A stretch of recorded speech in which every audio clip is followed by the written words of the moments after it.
আসসালামু আলাইকুম। গল্পবিলাস চ্যানেলে আপনাদের সবাইকে স্বাগতম জানাচ্ছি। আজকের গল্প পাঠে আপনাদের সাথে আছি আমি আশিক। আজকে আপনাদের জন্য পড়ছি ইনায়েতুল্লাহ আলতামাসের উপন্যাস ঈমানদীপ্ত দাস্তান এর দ্বিতীয় পর্ব। নিজ কক্ষে বসে আলী বিন সুফিয়ানের নিকট থেকে রিপোর্ট নিচ্ছেন সুলতান সালাউদ্দিন আইয়ুবী। কক্ষে তার দুজন নায়েব উপস্থিত। আলী বিন সুফিয়ান বিদ্রোহের আশঙ্কা ব্যক্ত করছিলেন। সে নিয়েই আলাপ আলোচনা করছেন তারা। চরম ভয়ার্ত চেহারায় কক্ষে প্রবেশ করলো দারোয়ান। বলে, এক সেফাই এক জখমি মেয়েকে নিয়ে বাইরে দাঁড়িয়ে আছে। বলছে মেয়েটি নাকি আমিরে মেসিরের সঙ্গে সাক্ষাৎ করতে চাচ্ছে। শুনেই আলী বিন সুফিয়ান ধনুক থেকে ছুটে যাওয়া তীরের ন্যায় কক্ষ থেকে বেরিয়ে যান। সুলতান আইয়ুবীও তার পিছন পিছন ছুটে যান। ইত্যাবসরে মেয়েটিকে ভেতরে নিয়ে আসা হয়েছে। সুলতান আইয়ুবী বললেন, তাড়াতাড়ি ডাক্তার ডাকো। মেয়েটিকে সুলতান আইয়ুবী খাটের উপর শুয়ে দেয়া হলো। মুহূর্তের মধ্যে বিছনাপত্র রক্তে ভিজে যায়। ডাক্তার কবিরাজ কাউকে ডাকতে হবে না, ক্ষীণ কণ্ঠে বলল মেয়েটি। আমি আমার কর্তব্য পালন করেছি। তোমাকে কে জখম করলো জকি? আলী বিন সুফিয়ান জিজ্ঞেস করলেন। আগে জরুরি কথাগুলো শুনুন। জকি বলল, উত্তর পূর্ব দিকে ঘোড়া হাঁকান, দুজন অশ্বারোহীকে যেতে দেখবেন। উভয়ের পোশাকেই বাদামি বর্ণের। একটি ঘোড়া বাদামি, অপরটি কালো। লোকগুলোকে দেখতে ব্যবসায়ী মনে হবে। তাদের সঙ্গে সালান নাজির লিখিত পয়গামও আছে, যেটি খ্রিস্টান সম্রাট ফ্রাঙ্ক বরাবর পাঠানো হয়েছে। নাজির এই সুদানি ফৌজ বিদ্রোহ করবে। আমি আর কিছু জানি না। আপনাদের সালতানাত কঠিন বিপদের সম্মুখীন। অশ্বরোহী দুজনকে পথেই ধরে ফেলুন। বিস্তারিত তাদের নিকট থেকে জেনে নিন। বলতে বলতে চৈতন্য হারিয়ে ফেলল মেয়েটি। অল্পক্ষণের মধ্যে দুজন ডাক্তার এসে পৌঁছলো। তারা মেয়েটির রক্তক্ষরণ বন্ধ করতে চেষ্টা করলো। মুখে ওষুধ খাইয়ে দিল। ওষুধের ক্রিয়ায় অল্প সময়ের মধ্যে জকি বাকশক্তি ফিরে পেল। জরুরি বার্তা তো আগেই জানিয়ে দিয়েছে, এবার বিস্তারিত বলতে শুরু করলো সে। নাজি ও ইদ্রোসের কথোপকথন, তাকে নিজ কক্ষে পাঠিয়ে দিয়ে নাজির ক্ষুব্ধ হওয়া, দৌড়ঝাঁপ এবং দুজন অশ্বারোহীর আগমন ইত্যাদি সব কথা। শেষে জকি বলল, আক্রমণকারী কে ছিল আমি জানি না, তবে আমার আঘাত খেয়ে আক্রমণকারী যে চিৎকারটা দিয়েছিল তাতে বোঝা গেছে লোকটা মহিলা। জকি আক্রমণের স্থান জানায়। তৎক্ষণাৎ সেখানে দুজন লোক প্রেরণ করা হয়। জকি বাঁচবে না বলে অভিমত ব্যক্ত করে। তার পেট ও পিঠে দুটি গভীর জখম। জকির রক্তক্ষরণ বন্ধ হচ্ছে না, বেশিরভাগ রক্ত আগেই ঝরে গেছে। সে সুলতান আইয়ুবীর হাতে ধরে চুমু খেয়ে বলল, আল্লাহ আপনাকে এবং আপনার সাম্রাজ্যকে নিরাপদ রাখুন। আপনি পরাজিত হতে পারেন না। সালাউদ্দিন আইয়ুবীর ঈমান কত পরিপক্ক আমার চেয়ে বেশি কেউ জানে না। তারপর আলী বিন সুফিয়ানকে উদ্দেশ্য করে বলল, আমি কর্তব্য পালনে ত্রুটি করিনি তো? আপনি আমাকে যে দায়িত্ব অর্পণ করেছিলেন আমি তা পালন করেছি। তুমি প্রয়োজনের চেয়ে বেশি দায়িত্ব পালন করেছ।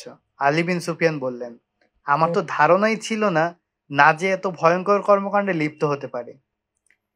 নাজির এই ভয়ঙ্কর কর্মকাণ্ডে তোমার জীবন উৎসর্গ করতে হবে, এটা আমার ধারণাতেই ছিল না।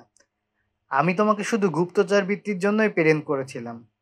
হাই, আমি যদি মুসলমান হতাম। জকি বলল। তার চোখে অশ্রু নেমে আসে। বলল, আমার এই কাজের যা বিনিময় দেবেন আমার অন্ধ পিতা ও চিররুগ্ন মাকে দিয়ে দিবেন। তাদের অক্ষমতায় 12 বছর বয়সে আমাকে নর্তকী বানিয়েছে। জকির মাথাটা একদিকে ঝুঁকে পড়ে। চোখ দুটো আধ খোলা, ঠোঁট দুটো এমনভাবে আছে যেন মেয়েটি মিটমিটি হাসছে। ডাক্তার তার শিরায় হাত রাখেন এবং সালাউদ্দিন আইয়ুবীর প্রতি তাকিয়ে মাথা নাড়ান। জকির প্রাণ পাখি আহত দেহের খাঁচা থেকে বেরিয়ে গেছে। সুলতান সালাউদ্দিন আইয়ুবী বললেন, মেয়েটার ধর্ম যাই থাকুক তাকে পূর্ণ মর্যাদার সঙ্গে দাফন করো। ইসলামের জন্য মেয়েটা নিজের জীবন দান করেছে। ইচ্ছা করলে আমাদের ধোকাও দিতে পারত। দারোয়ান কক্ষে প্রবেশ করে বলল, বাইরে এক নারীর লাশ এসেছে। সুলতান আইয়ুবী ও আলী বেরিয়ে দেখেন মধ্যবয়সী এক মহিলার লাশ। অকুস্থলে দুটি খঞ্জর পাওয়া গেছে। মহিলাকে কেউ চেনে না। এই নাজির হেরেমে সেই চাকরানি যে পুরস্কারের লোভে জকির উপর সংহারী আক্রমণ চালিয়েছিল। জকিকে রাতেই সামরিক মর্যাদায় দাফন করা হলো, আর চাকরানির লাশ পূর্ণ অবজ্ঞার সাথে গর্তে নিক্ষেপ করা হলো। তবে দুটো কর্মই সম্পাদন করা হলো অতি গোপনে। সময় নষ্ট না করে সুলতান সালাউদ্দিন আইয়ুবী উন্নত জাতের ৮টি তাগড়া ঘোড়া এবং ৮ জন কমান্ডো নির্বাচন করে তাদেরকে আলী বিন সুফিয়ানের কমান্ডে নাজির প্রেরিত লোক দুটিকে ধাওয়া করতে পাঠিয়ে দিলেন। জকি ছিল মারাকেশের এক নর্তকী। কেউ জানত না তার ধর্ম কি ছিল, তবে মুসলিম ছিল না, খ্রিস্টানও না। আলী বিন সুফিয়ান জানতে পারেন সুদানি ফৌজের সালার নাজি একজন কুচক্রী ও শয়তান চরিত্রের মানুষ। তার অন্দরমহলের খবরাখবর জানার জন্য আলী গোয়েন্দা জাল বিছিয়ে দিয়েছিলেন। তিনি একটি তথ্য জানতে পারেন, নাজি হাসান ইবনে সাব্বার ফেদাইদের ন্যায় প্রতিপক্ষকে রূপসী মেয়ে হাসিস দ্বারা ফাঁদে আটকায় এবং নিজের অনুগত বানায় কিংবা খুন করায়। আলী বিন সুফিয়ান বহু খোঁজাখুঁজির পর এক ব্যক্তির মাধ্যমে জকিকে মারাকাশ থেকে আনান এবং কৌশলে নাজির নিকট পাঠিয়ে দেন। মেয়েটির মধ্যে এমনই জাদু ছিল যে নাজি তাকে সুলতান সালাউদ্দিন আইয়ুবীকে ফাঁসানোর কাজে ব্যবহার করার সিদ্ধান্ত গ্রহণ করে। কিন্তু মেয়েটি যে তারই জন্য একটি পাতা ফাঁদ তা সে জানত না। সুলতান আইয়ুবী ও আলী বিন সুফিয়ানের কৌশলের কাছে পরাজিত হয়। নাজি নিজেই জকির ফাঁকে আটকে যায়। জকির মাধ্যমে তার গোপন সব তথ্য চলে যেতে শুরু করে আইয়ুবী ও আলীর কানে। এই তথ্য গ্রহণই ছিল মহরাদ্দিন মেয়েটিকে নিজ তাঁবুতে প্রবেশের অনুমতি প্রদানের তাৎপর্য। তাঁবুতে নিয়ে সুলতান আইয়ুবী মেয়েটির সঙ্গে প্রেম নিবেদন করেননি। নাজির কাছ থেকে তার প্রাপ্ত তথ্যবলী রিপোর্ট গ্রহণ করেছিলেন এবং তাকে দিক নির্দেশনা প্রদান করেছিলেন। কিন্তু মেয়েটির দুর্ভাগ্য যে নাজির হেরেমে তার শত্রু জন্মে যায়, তার বিরুদ্ধে চক্রান্ত আঁটা হয় এবং তাকে নির্মমভাবে প্রাণ দিতে হয়। ৮ দ্রুতগামী অশ্বারোহী নিয়ে ছুটে চলছেন আলী বিন সুফিয়ান। গন্তব্য দেশের উত্তর পশ্চিম অঞ্চল। সম্রাট ফ্রাঙ্কের হেডকোয়ার্টার কোথায় তার জানা আছে, সে পর্যন্ত পৌঁছানোর পথঘাটও চেনা। এখন পরদিন ভোরবেলা, রাতে তেমন বিশ্রাম করেননি। আরবি ঘোড়া ক্লান্ত হয়েও তাগড়া থাকে। দূর দিগন্তে খেজুর বিথির মধ্যে দুটি ঘোড়া দেখতে পান আলী। রাস্তা পরিবর্তন ও আড়ালের জন্য তিনি টিলার কোল ঘেঁষে ঘেঁষে চলছেন। মরুভূমির ভেদ রহস্য তার জানা আছে। লোকালয় ফেলে এখন অনেক দূরে চলে এসেছেন তিনি। বিপদগামী হওয়ার আশঙ্কা নেই তার। চলার গতি আরো বাড়িয়ে দেন আলী বিন সুফিয়ান। সামনের দুই আরোহী আর তার দলের মধ্যকার ব্যবধান কমপক্ষে প্রায় 4 মাইল ছিল। এখন দূরত্বটা কমিয়ে এনেছেন তিনি, কিন্তু ঘোড়া ক্লান্ত হয়ে পড়েছে। আলী বিন সুফিয়ান ও তার বাহিনী এখন খেজুর বিথির নিকটে এসে পৌঁছেছেন। সম্মুখে আরোহী 2 মাইল দূরে একটি পাহাড়ের কোল ঘেঁষে চলছে। ওরা পাহাড়ের আড়ালে বসে পড়েই বলছে আলী বিন সুফিয়ান রাস্তা বদল করে ফেলল।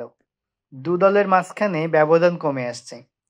এখন দূরত্বটা কয়েকশো গজের বেশি হবে না। সম্মুখের আরোহীদ্বয় আড়াল থেকে সামনে চলে আসে। পিছনে দ্রুতগতিতে ধেয়ে আসা ঘোড়ার পদধ্বনি শুনে ফেলেছে তারা একদিকে সরে গিয়ে অদৃশ্য হয়ে যায়। আলী বিন সুফিয়ানের ঘোড়ার গতি আরো বেড়ে যায়। ক্লান্ত পরিশ্রান্ত ঘোড়া আপত্তি জানায় না। তারাও জানে এই মিশনে আলী ও আইয়ুবীকে সফল হতেই হবে। এতে কর্তব্য অবহেলা করা চলবে না। দলবল সহ পাহাড়ের অভ্যন্তরে ঢুকে পড়েন আলী। দুটি ঘোড়া সে পথ অতিক্রম করেছে বলে প্রমাণ পাওয়া গেল, কিন্তু এখনো বেশি দূর যেতে পারেনি। বোধ হয় পিলেই ভয় ধরে গেছে তাদের। সম্ভবত তারা বেরোবার পথ খুঁজে পাচ্ছে না। একবার ডানে একবার বামে ছোটাছুটি করতে করতে ফিরছে শুধু। আলী বিন সুফিয়ান ঘোড়াগুলোকে এক সারিতে বিন্যস্ত করে সামনে পিছনে ঘুরিয়ে দেন এবং পলায়ন পর আরোহীদের কাছাকাছি পৌঁছে যান। দুই দলের মাঝের দূরত্ব যখন মাত্র 100 গজ, এক তীরন্দাজ ধাবমান ঘোড়ার পিঠ থেকে তীর ছুটে। তীরটা একটি ঘোড়ার সামনে এক পায়ে গিয়ে বিদ্ধ হয়। ঘোড়াটা নিয়ন্ত্রণ হারিয়ে ফেলে। আরো কিছু দৌড়ঝাঁপের পর পলায়নপর লোক দুজন আলীর বাহিনীর বেষ্টনীতে চলে আসে। তারা অস্ত্র সমর্পণ করতে বাধ্য হয়। আলী বিন সুফিয়ান তাদের পরিচয় জানতে চান। তারা মিথ্যা বলে, নিজেদের ব্যবসায়ী বলে পরিচয় দেয়। কিন্তু তল্লাশি নেয়ার পর সেই বার্তাটি পাওয়া গেল, যেটি নাজি তাদেরকে দিয়ে প্রেরণ করেছিলেন। উভয়কে হেফাজতে নিয়ে নেওয়া হলো।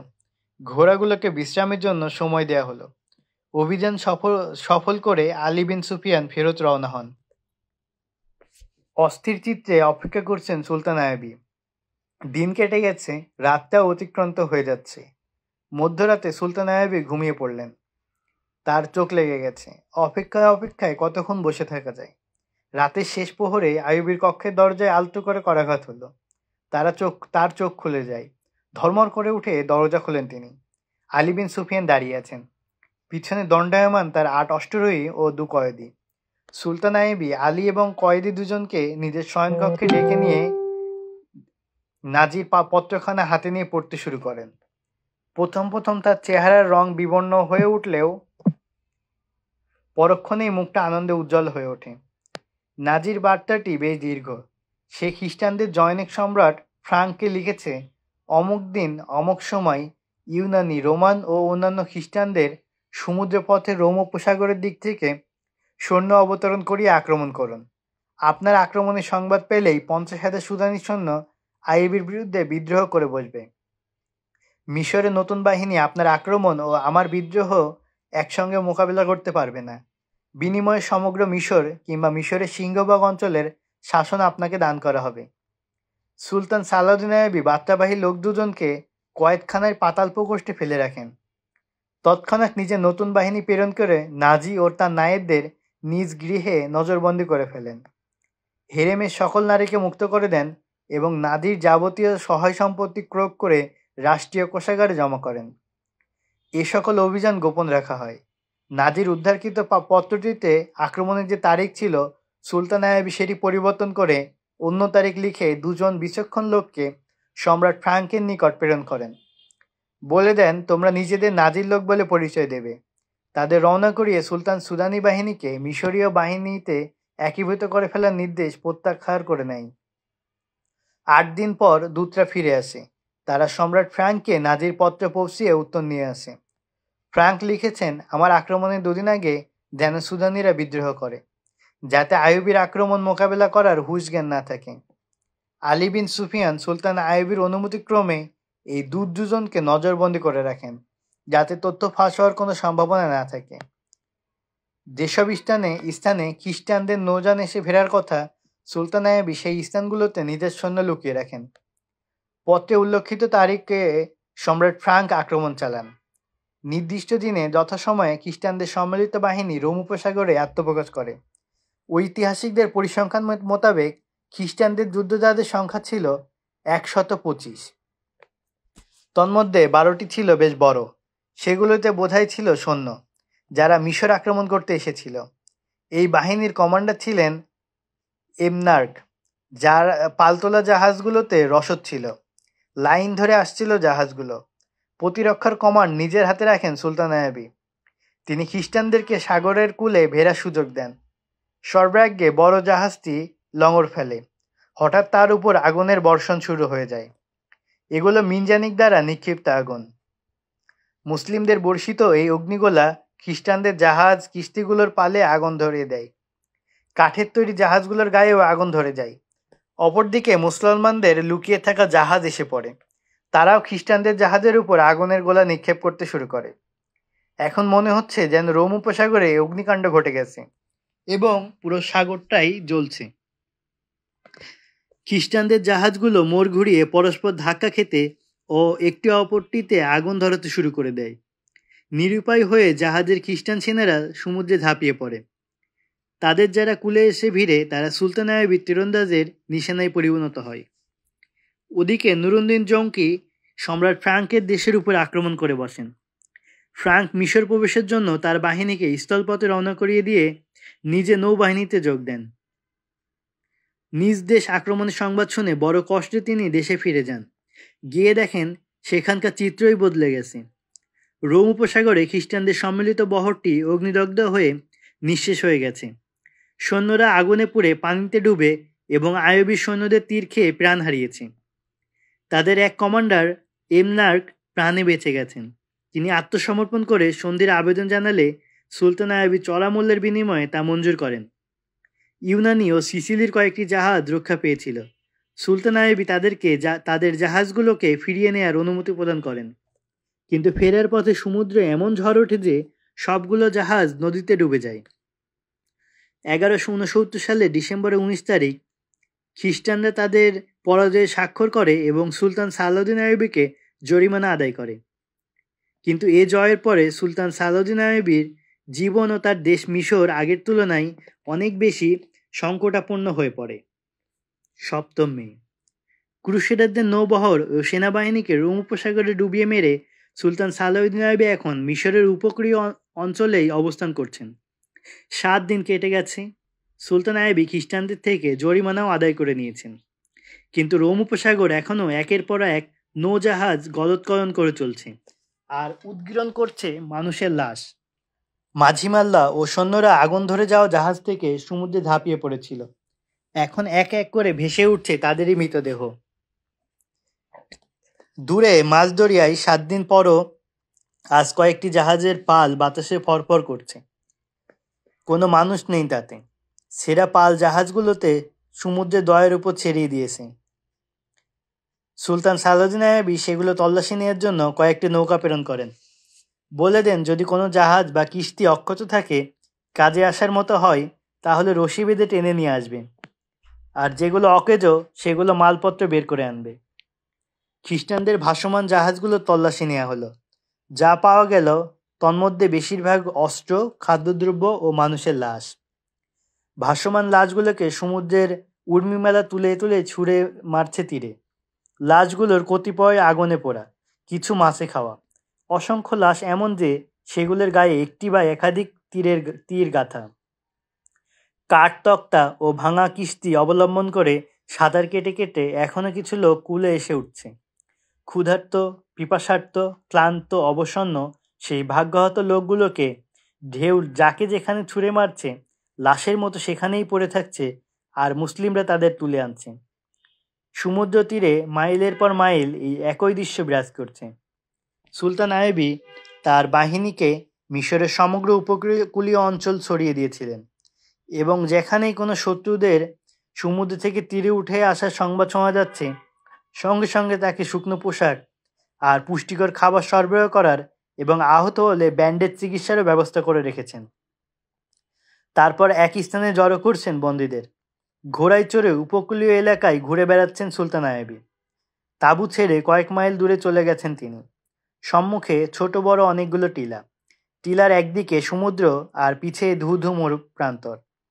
এই সবুজ শ্যামল মরুদ্যানে সারি সারি খেজুর বৃক্ষ ছাড়াও আছে নানা প্রকার মরুজাত গাছগাছালি, ঝোপঝাড় ও বৃক্ষলতা। সুলতান আইয়ুবী ঘোড়া থেকে নামলেন এবং পায়ে হেঁটে টিলার পাদদেশের দিকে এগিয়ে গেলেন। সঙ্গে তার রক্ষী বাহিনী 4 অশ্বারোহী।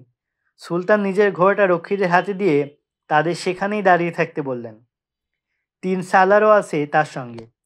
তার মধ্যে একজন হলেন সুলতান আইয়ুবীর অন্তরঙ্গ বন্ধু বাহাউদ্দিন সাদ্দাদ। এই যুদ্ধের মাত্র একদিন আগে তিনি আরব থেকে এসেছেন। ঘোড়াটা রক্ষীদের হাতে তুলে দিয়ে সুলতানের সঙ্গে হাঁটাতেন তিনিও। এখন শীতের মৌসুম, শান্ত সমুদ্র। সুলতান আইয়ুবী হাঁটতে হাঁটতে এগিয়ে গেলেন অনেক দূর। দৃষ্টির আড়াল হয়ে গেল রক্ষীদের। এখন তার সামনে পিছে বায়ে উঁচু নিচু টিলা, ডানে বালুকাময় সমুদ্রতে। 2-2.5 গজ উঁচু একখণ্ড পাথরের উপর উঠে দাঁড়ান সুলতান। দৃষ্টি নিক্ষেপ করেন রোম উপসাগরের প্রতি। তার ইমান আলোকিত অবয়বে বিজয়ের আনন্দ দীপ্তি। এক নাগারে তাকিয়ে আছেন শান্ত সমাহিত নীলাভ সমুদ্র পানে। হঠাৎ নাকে হাত রেখে তিনি বলে উঠলেন, কেমন উৎকট একটা দুর্গন্ধ আসছে না? সমুদ্র উপকূলে এদিক ওদিক ঘুরতে শুরু করে সুলতান আইয়ুবী ও তার সালারদের দৃষ্টি। কিসের যেন ফরফর শব্দ কানে ভেসে আসে তাদের। তারপর হালকা চেঁচামেচি ও কনকনে শব্দ। উপর থেকে 3-4টি শকুন ডানা মেলে নিচে নামতে দেখা গেল। টিলার আড়ালে সমুদ্র তীরের অবতরণ করলো শকুনগুলো। সুলতান আইয়ুবী বললেন, লাশ আছে। ওদিকে হেঁটে গেলেন তারা। 15-20 গজের বেশি যেতে হলো না। 3টি লাশ। শকুনগুলো ভাগাভাগি করে খাচ্ছে লাশগুলো। পাঞ্জা করে একটি মানব মুন্ডু নিয়ে উড়ে গেল এক শকুন। উঠেই চক্কর কাটে আকাশে। হঠাৎ পা থেকে ছুটে নিচে পড়ে দেয় মুন্ডুটি। পতিত হয় সুলতান সালাউদ্দিন আইয়ুবীর ঠিক সামনে। মুন্ডুটির চোখ দুটো খোলা, যেন চেয়ে আছে সুলতানের দিকে। মুখমণ্ডলের আকৃতি ও মাথার চুল বলছে এটি কোনো খ্রিস্টানের মাথা। সুলতান আইয়ুবী অনিমেষ নয়নে দীর্ঘক্ষণ তাকিয়ে থাকেন মুন্ডুটির প্রতি। তারপর সালারদের প্রতি দৃষ্টিপাত করে বলেন, এদের মুন্ডু যেসব বিশ্বাসঘাতক ইমান বিক্রয়কারী মুসলমানদের মুন্ডু অপেক্ষা অনেক ভালো, যাদের ষড়যন্ত্র আমাদের খেলাফতে আজ নারী ও মদের চিতায় বলি হতে চলেছে। খ্রিস্টানরা ইঁদুরের ন্যায় আমাদের সালতানাতে ইসলামিয়াকে কুড়ে করে খেয়ে চলছে। বললেন এক সালার। আর আমাদের বাদশা তাদেরকে কর দিচ্ছেন। ফিলিস্তিন আজ ইহুদিদের কবজায়। মহামান্য সুলতান, আমরা কি আশা রাখতে পারি যে ফিলিস্তিন থেকে আমরা ওদের বিতরণ করতে পারবো? বললেন বাহাউদ্দিন সাদ্দাদ। আল্লাহর রহমত থেকে নিরাশ হয় না সাদ্দাদ, জবাব দেন সুলতান আয়াবি। আল্লাহর রহমত থেকে নয়, আমরা আমাদের ভাইদের থেকে নিরাশ হয়েছি। বললেন অপর এক সালার।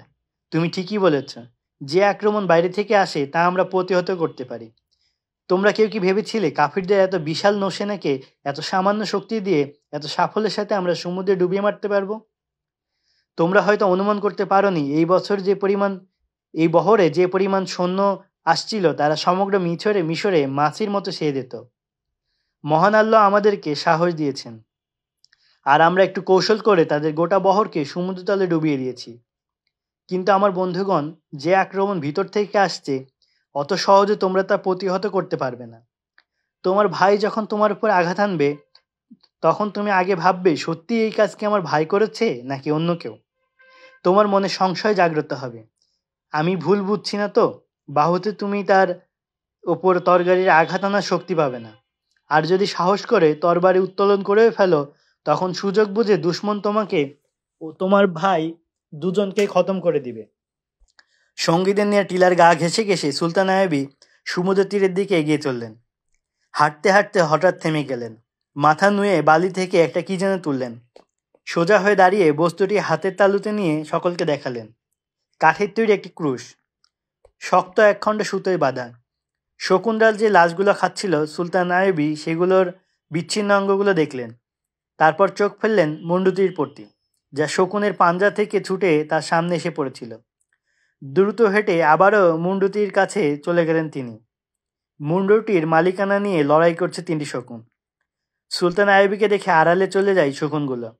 সুলতান মুন্ডুর উপর ক্রুশটি রাখলেন এবং দৌড়ে সাদাতদের নিকট চলে গেলেন। বলতে শুরু করলেন, আমি একবার খ্রিস্টানদের এক কয়েদি অফিসারের সঙ্গে কথা বলেছিলাম। তার গলায় ক্রুশ ছিল। সে আমাকে বলেছিল, যেসব খ্রিস্টান সেনাবাহিনীতে ভর্তি হয় ক্রুশে হাত রেখে তাদের থেকে শপথ নেওয়া হয় যে ক্রুশের নামে তারা জীবন বাজি রেখে লড়াই করবে এবং ভূপৃষ্ঠ থেকে সর্বশেষ মুসলিমটি খতম না করে ক্ষান্ত হবে না। এই হলফের পর প্রত্যেক সৈন্যের গলায় একটি করে ক্রুশ ঝুলিয়ে দেওয়া হয়। এখানে বালির মধ্যে আমি একটা ক্রুশ কুড়িয়ে পেয়েছি, কার ছিল জানি না। রেখে দিয়েছি ওই খুলিটির উপর, যাতে তার আত্মা ক্রুশবিহীন না থাকে। লোকটা ক্রুশের জন্য নিজের জীবন বিলিয়ে দিয়েছে। একজন সৈনিককে তার শপথের মর্যাদা দেওয়া উচিত। মাননীয় সুলতান, আপনার অবশ্যই জানা আছে খ্রিস্টানরা জেরুজালেমের মুসলিম নাগরিকদের কী পরিমাণ কষ্ট দিচ্ছে। স্ত্রী সন্তান ও পরিবার পরিজন নিয়ে পালিয়ে যাচ্ছে ওখানকার মুসলিমরা। লুণ্ঠিত হচ্ছে আমাদের মেয়েদের ইজ্জত সম্ভ্রম। আমাদের বন্দীদেরকে ওরা এখনো মুক্তি দেয়নি। তারা মানবেতর জীবনযাপন করছে ওখানে। খ্রিস্টানদের থেকে আমরা এর প্রতিশোধ কি নেব না? বললেন বাহাউদ্দিন সাদ্দাদ। প্রতিশোধ নয়, নেব ফিলিস্তিন। কিন্তু ফিলিস্তিন পথ যে আগলে দাঁড়িয়ে আছে আমাদের শাসক গোষ্ঠী, বললেন সুলতান আয়াবি। হাঁটতে হাঁটতে হঠাৎ দাঁড়িয়ে সুলতান আয়াবি আরও বললেন, ক্রুশ হাতে রেখে সালতানাতে ইসলামিয়াকে ধ্বংস করার প্রতিজ্ঞা নিয়েছে খ্রিস্টান। আমিও আল্লাহর সম্মুখে দাঁড়িয়ে বুক হাতে রেখে শপথ নিয়েছি, ফিলিস্তিন উদ্ধার আমি করবই। আমি সালতানাতে ইসলামিয়ার সীমানা পৃথিবীর শেষ প্রান্ত পর্যন্ত নিয়ে যাব। কিন্তু আমার বন্ধুগণ, আমার কাছে আমাদের ভবিষ্যৎ উজ্জ্বল বলে মনে হয় না। এক সময় এমন ছিল যে খ্রিস্টানরা ছিল রাজা, আমরা ছিলাম যোদ্ধা। আর এখন আমাদের বুজুর্গরা পরিণত হচ্ছেন রাজায়, আর খ্রিস্টানরা হচ্ছে যোদ্ধাই। উভয় জাতির গতি প্রকৃতি দেখে আমার মনে হচ্ছে একটি সময় এমন আসবে যখন মুসলমানরা রাজায় পরিণত হয়ে যাবে, কিন্তু তাদের উপর শাসন চালাবে খ্রিস্টানরা। মুসলমানদের রাজা হওয়ার আনন্দেই বিভোর হয়ে থাকবে। তারা বলবে আমরা স্বাধীন, কিন্তু প্রকৃত অর্থে তাদের স্বাধীন সত্তা বলতে কিছুই থাকবে না। তারা কাফিরদের দাসত্ব ছাড়া এক পাও চলতে পারবে না। আমি ফিলিস্তিন উদ্ধার করার সংকল্প গ্রহণ করেছি বটে, কিন্তু মুসলমানদের গাদ্দারি কে ঠেকাবে? খ্রিস্টানদের মস্তিষ্ক বড় উর্বর। 50,000 সুদানি সৈন্যকে পুষছিল কারা? আমাদের খেলাফত নিজের আঁচলে পুষছিল নাজি নামের একটি বিষধর সর্পকে। আমি বোধ হয় মিশরের প্রথম গভর্নর যে দেখতে পেয়েছে এই বাহিনী দেশের জন্য অনর্থই কি নয়, ভয়ঙ্করও বটে। নাজির চক্রান্ত যদি ফাঁস না হতো তাহলে আমরা এই বাহিনীটির হাতে নিঃশেষ হয়ে গিয়েছিলাম প্রায়। হঠাৎ হালকা একটা শো শো শব্দ ভেসে আসে সকলের কানে। একটি তীর এসে গেঁথে যায় সুলতান সালাউদ্দিন আইবির 2 পায়ের মাঝের বালিতে। সুলতান আইয়ুবের পিঠের দিক থেকে ছুটে আসে তীরটি। সেদিকে দৃষ্টি ছিল না কারোর। তীরটি যেদিক থেকে ছুটে আসে হঠাৎ চমকে উঠে সেদিকে চোখ তুলে তাকায় সকলে। উঁচু নিচু কয়েকটি টিলা ছাড়া কিছুই দেখা গেল না। সবাই উঠে দাঁড়ান। দৌড়ে গিয়ে দেয়ালের মতো উঁচু একটি টিলার আড়ালে আশ্রয় নেন তারা। আরও তীর আসার আশঙ্কা আছে। খোলা ময়দানে তীরের সামনে দাঁড়িয়ে থাকা বাহাদুরি নয়। মুখে আঙ্গুল রেখে বিশেষ প্রক্রিয়ায় সজোরে শীষ দেন সাদ্দাত। রেকাবে পা রেখে প্রস্তুতি ছিল রক্ষী বাহিনী। সঙ্গে সঙ্গে ছুটে চলে তাদের ঘোড়াগুলা। তার সঙ্গে 3 জন সালার ছুটে দেন সেদিকে, যেদিক থেকে তীরটি এসেছিল। 3 জন 3 পথে উঠে যায় টিলায়। সালাউদ্দিন আইয়ুবীও ছুটে দেন তাদের পিছে। তাকে দেখে এক সালার বলল, সুলতান, আপনি আসবেন না। কিন্তু তার বাধা মানলেন না সুলতান আইয়ুবী। ঘটনাস্থলে এসে পৌঁছে রক্ষী বাহিনী। সুলতান আইয়ুবী তাদের বললেন, ঘোড়াগুলো এখানে রেখে টিলার পিছে যাও। ওদিক থেকে একটি তীর এসেছে, যাকেই পাবে ধরে নিয়ে আসবে। একটি টিলার উপরে উঠে যান সুলতান। চারিদিকে দূরদূরান্ত পর্যন্ত ছোট বড় উঁচু নিচু অসংখ্য টিলা চোখে পড়ে তার। সালারদের নিয়ে পিছন দিকে নেমে পড়েন তিনি। চারিদিক ঘুরে ফিরে দেখে আবার উঠে আসেন। টিলায় চোখ বুলিয়ে চতুর্দিক তাকালেন, কিন্তু নামগন্ধও নেই কোনো মানুষের। পাথরের এলাকার ভিতরে উপর নিচে ডানে বামে সর্বত্র পাতি পাতি করে ঘুরে বেড়ায় রক্ষীরা, কিন্তু কিছুই দেখতে পেল না তারা। নিচে নেমে সুলতান আইয়ুবী যে স্থানে চলে আসলেন, সেখানে বালিতে তীরটি বিদ্ধ হয়েছিল। সহকর্মীদের ডাকলেন এবং তীরটির গায়ে হাত রাখলেন। পড়ে গেল তীরটি। সুলতান বললেন, দূর থেকে এসেছে, তাই পায়ের পাশে পড়েছে, অন্যথায় ঘাড়ে কিংবা পিঠে এসে বিদ্ধ হতো। আর বালিতেও বেশি গাঁথেনি। তীরটি হাতে তুলে নিয়ে সুলতান আইয়ুবী দেখলেন এবং বললেন, হাসিসদের নয়, খ্রিস্টানদের তীর। সুলতানের জীবন হুমকির সম্মুখীন, বললেন এক সালার, আর আজীবনই হুমকির মধ্যেই থাকবে। মুখে হাসি টেনে সুলতান বললেন, আমি রোম উপসাগরে কাফিরদের যেসব জাহাজ কিস্তি দেখার জন্য বের হয়েছিলাম, যেগুলো মাঝি মল্লাবিহীন ভাসছিল, কিন্তু আমার প্রিয় বন্ধুগণ, খ্রিস্টানদের কিস্তি সমুদ্রে ভাসছে ভাববেন না। তারা আবার আসবে বর্জ্যের মতো গর্জন করতে করতে, বর্ষিবেও। তারা আঘাত আনবে মাটির নিচ আর পিঠের পিছন থেকে। এখন থেকে খ্রিস্টানদের সঙ্গে আমাদের এমন লড়াই লড়তে হবে, যা শুধু সৈন্যলাই লড়বে না, সামরিক প্রশিক্ষণে আমি নতুন একটি মাত্রা যোগ করেছি। তা হলো গোয়েন্দা লড়াই। তীরটি হাতে নিয়ে ঘোড়ায় সওয়ার হলেন সুলতান আইয়ুবী। রওনা দিলেন ক্যাম্পের দিকে। তার সালারগণও ঘোড়ায় সওয়ার হলো। একজন নিজের ঘোড়া নিয়ে এলেন সুলতানের ডান দিকে, একজন আসলেন বাঁ দিকে, আর একজন অবস্থান নিলেন সুলতানের পিছে, ঠিক তার সন্নিকটে, যাতে কোনো দিক থেকে তীর আসলে তা সুলতানের গায়ে আঘাত আনতে না পারে। সুলতান সালাউদ্দিন আইয়ুবীকে হত্যা করার উদ্দেশ্যে তীর ছোড়া হলো, কিন্তু সেজন্য বিন্দুমাত্র উৎকণ্ঠা নেই তার। খ্রিস্টান গুপ্তচর ও কমান্ডোরা কিরূপ সাধন ক্ষতি করেছে, নিজের তাঁবুতে বসে সালারদের কাছে তারই বিবরণ দিচ্ছেন তিনি। সুলতান আইয়ুবী বললেন, আলী বিন সুফিয়ানকে আমি একটি পরিকল্পনা দিয়েছিলাম, কিন্তু এখনও তা বাস্তবায়িত হয়নি। বিলম্ব না করে তোমরা নিজ নিজ সিপাহী ও কমান্ডারদের মধ্য থেকে এমন কিছু লোক বেছে নাও, যারা হবে সুস্বাস্থ্যের অধিকারী, বুদ্ধিমান, সূক্ষ্মদর্শী, দূরদর্শী ও উপস্থিত সিদ্ধান্ত গ্রহণে সক্ষম। তাদের মধ্যে থাকবে উটের ন্যায় দিনের পর দিন খুদ পিপাসা সহ্য করার শক্তি, সিংহের ন্যায় ঝাঁপিয়ে পড়ার দক্ষতা, যাদের দৃষ্টি হবে বাঘের ন্যায় সূক্ষ্ম, যারা দৌড়াতে পারে খরগোশ ও হরিণের মতো, যারা বিনা অস্ত্রে লড়াই করতে পারে সশস্ত্র দুশ্মনের সঙ্গে। সর্বোপরি তাদের মধ্যে থাকবে না কোনো প্রকার মদ মাদকতার অভ্যাস। তারা লোভে পড়ে নীতি নৈতিকতা ত্যাগ করবে না। যত রূপসী নারী তাদের হাতে আসুক, যত সোনাদানা অর্থ বৈভব তাদের পায়ে নিক্ষিপ্ত হোক, সবকিছু উপেক্ষিত হয়ে দৃষ্টি থাকবে তাদের কর্তব্যের প্রতি। তোমরা তোমাদের অধীন সকলকে বলে দাও, বুঝিয়ে দাও যে গুপ্তচর বৃত্তি সেনাদের মধ্যে অশান্তি অস্থিরতা বিস্তার এবং চেতনার দিক থেকে সৈন্যদের অথর্ব করে তোলার জন্য খ্রিস্টানরা সুন্দরী মেয়েদের ব্যবহার করছে। আমি মুসলমানদের মধ্যে একটি দুর্বলতা লক্ষ্য করছি, তারা নারীর প্রলোভনে অল্প সময়ে অস্ত্র ত্যাগ করে। এমন কাজে আমি মুসলিম নারীদের কখনো দুশ্মনের এলাকায় প্রেরণ করব না। আমরা নারীর ইজ্জতের মহাফেজ, সেই ইজ্জতকে আমরা অস্ত্র হিসেবে ব্যবহার করতে পারি।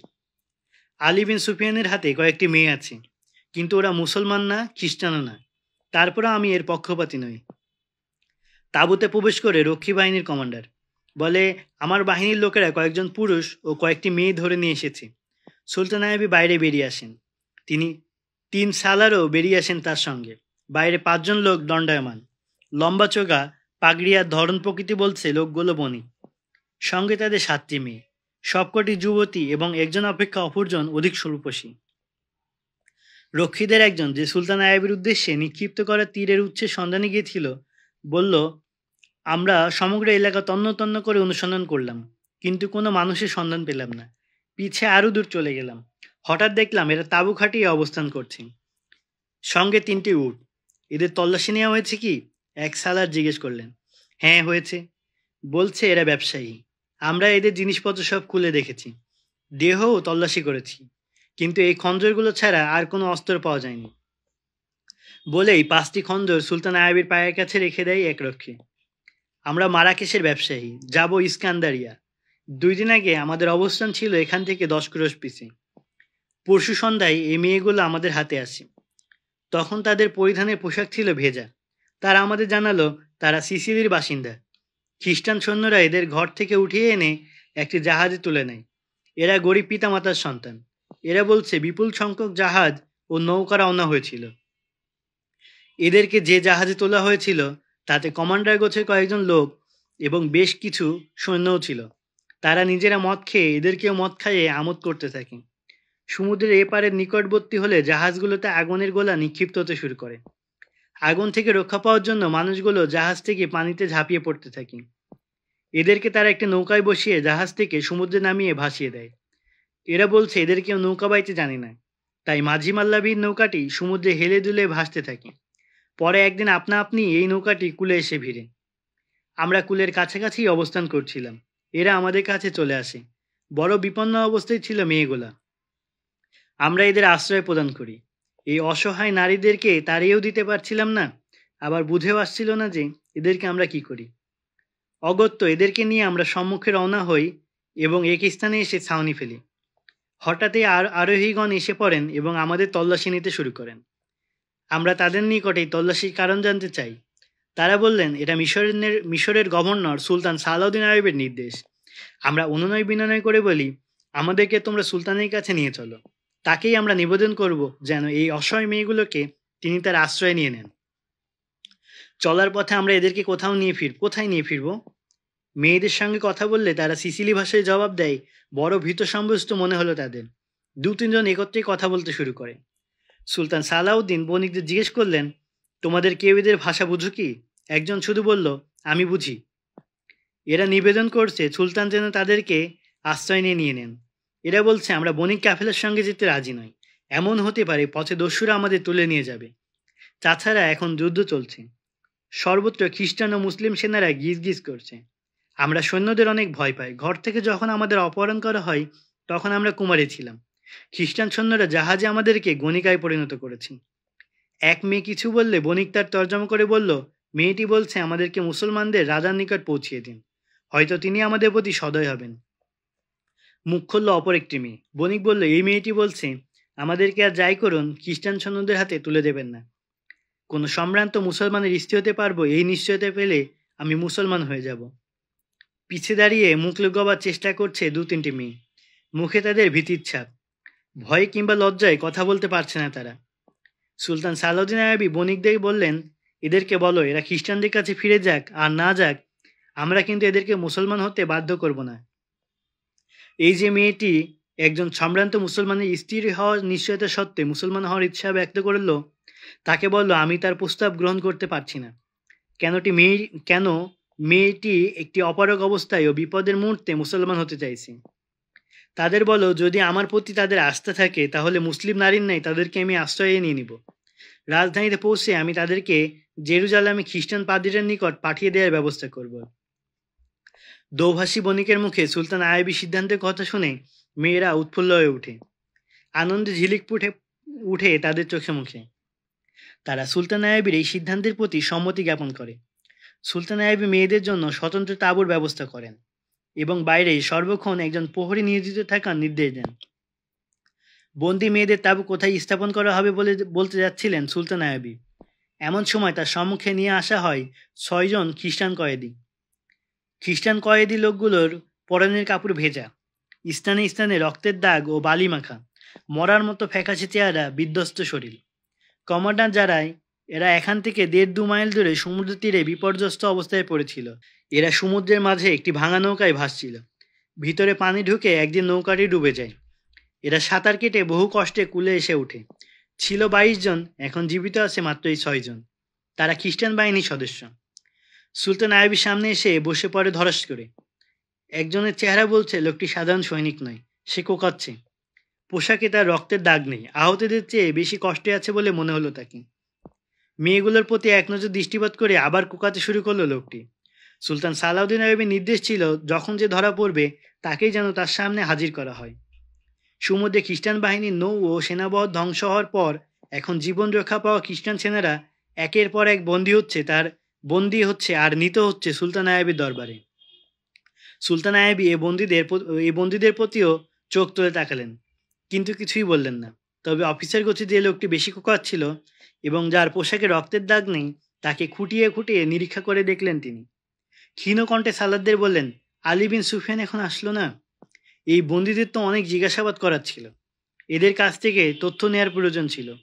এ কয়েদির প্রতি ইঙ্গিত করে সুলতান বললেন, এ লোকটিকে কমান্ডার বলে মনে হয়, একে চোখে চোখে রাখতে হবে। আলী বিন সুফিয়ান আসলে বলবে এদেরকে যেন ব্যাপক জিজ্ঞাসাবাদ করে তথ্য নেওয়া হয়। সম্ভবত এই লোকটা ভিতরে আঘাত পেয়েছে, হাড়গোড় ভেঙে গেছে। এদের এখনই আহত কয়েদিদের তাঁবুতে পাঠিয়ে দাও। খাবার পানি দাও, ব্যান্ডের চিকিৎসা করাও। 6 পুরুষ বন্দীকে নির্ধারিত তাঁবুর দিকে নিয়ে যাওয়া হলো। মেয়েগুলো একদৃষ্টে তাকিয়ে থাকে তাদের প্রতি। তারপর নিয়ে যাওয়া হলো মেয়েদেরকেও। ফৌজি ক্যাম্পের সামান্য দূরে মেয়েদের জন্য তাঁবু স্থাপন করা হচ্ছে। সেখান থেকে কয়েকশো গজ দূরে আহত বন্দীদের তাঁবু। নতুন একটি তাঁবু স্থাপন করা হচ্ছে সেখানে। পাশে মাটিতে পড়ে আছে 6 নতুন আহত বন্দী। মেয়েগুলো তাকিয়ে আছে তাদের প্রতি। তাঁবু দুটো দাঁড়িয়ে গেছে, মেয়েরা চলে গেছে তাদের তাঁবুতে। আহত বন্দীদের নিয়ে যাওয়া হয় নতুন তাঁবুতে। মেয়েদের তাঁবুর বাইরে দাঁড়িয়ে যায় একজন প্রহরী। অল্পক্ষণের মধ্যে খাবার চলে আসে। মেয়েরা আহার করে নেয়। একটি মেয়ে তাঁবু থেকে বেরিয়ে নতুন আহত বন্দীদের তাঁবুর দিকে তাকিয়ে থাকে। এখন আর তার চেহারায় ভীতির ছাপ নেই। প্রহরী তার দিকে দৃষ্টিপাত করে, সেও প্রহরীর দিকে তাকায়। চোখাচোখি হয়ে যায় দুজনের। মেয়েটি মুখে হাসি টেনে ইঙ্গিতে বলে, আমি একটু ওই আহত লোকগুলো তাঁবুতে যেতে চাই। প্রহরীও ইশারায় তাকে বারণ করে। মেয়েদের তাঁবু থেকে বের হয়ে কোথাও যাওয়ার বা কারোর সাথে সাক্ষাৎ করার অনুমতি নেই। মেয়েদেরও আহত বন্ধুদের তাঁবুর মাঝে অনেকগুলো বৃক্ষ। বাঁদিকে মাটির একটি টিলা, টিলাটি ঝোপঝাড়ে আচ্ছন্ন। সূর্য ডুবে গেছে, রাত আঁধার হতে চলছে, নিদ্রায় কোলে ঢলে পড়ছে প্রকৃতি। রাতের নিস্তব্ধতায় আহত বন্দীদের কোকানির শব্দ ধীরে ধীরে স্পষ্ট হতে শুরু করছে। দূরবর্তী রোম উপসাগরে কুলকুল রবও চাপা পড়ে গুঞ্জনের ন্যায় কানে আসতে আরম্ভ করেছে। কিন্তু সুলতান সালাউদ্দিন আইয়ুবী নিজের তাঁবুতে বিরাজ করছেন দিনের পরিবেশ। কারো চোখে ঘুম নেই সেখানে। 3 সালার উপবিষ্ট সুলতানের কাছে। সুলতান আইয়ুবী পুনরায় বললেন, আলী বিন সুফিয়ান এখনো আসলো না? তার কণ্ঠে অস্থিরতার সুর। একটু থেমে আবার বললেন, তার দূতও আসলো না কেন? কোনো অসুবিধা হলে তো সংবাদ পেতাম। আশা করি সেখানে সব ঠিকই আছে, বললেন একজন সালার। আশা তো এমনই থাকা উচিত, কিন্তু 50,000 সৈন্যই যদি বিদ্রোহ করে বসে তবে তো সামলানো কঠিন হয়ে পড়বে। আমাদের সৈন্য মাত্র 3,500, 1,500 অশ্বারোহী আর 2,000 পদাতিক। তাদের মোকাবেলায় সুদানি সৈন্যরা সংখ্যায় অনেক বেশি, অভিজ্ঞও বটে, বললেন সুলতান আইয়ুবী। নাজি ও তার কুচক্রী সহচরদের নির্মূল করার পর বিদ্রোহ করা সম্ভব হবে বলে মনে হয় না। বলিষ্ঠ নেতৃত্ব ছাড়া সেনা বিদ্রোহ হয় না, বললেন অপর এক সালার। আগাম প্রস্তুতি নিয়ে রাখা প্রয়োজন, কিন্তু এর জন্য যে আলীকে দরকার, বললেন সুলতান। ক্রুসেডারদের প্রতিরোধ অভিযানে সুলতান আইয়ুবী নিজেই এসে পড়েছিলেন এখানে। সুদানি সৈন্যদের বিদ্রোহের আশঙ্কা থাকায় আলী বিন সুফিয়ানকে রেখে এসেছিলেন রাজধানীতে। এতক্ষণে ফিরে এসে সুলতানকে সেখানকার পরবর্তী পরিস্থিতি সম্পর্কে অবহিত করার কথা, কিন্তু আলী আসলেন না এখনো। তাই সুলতান অস্থির।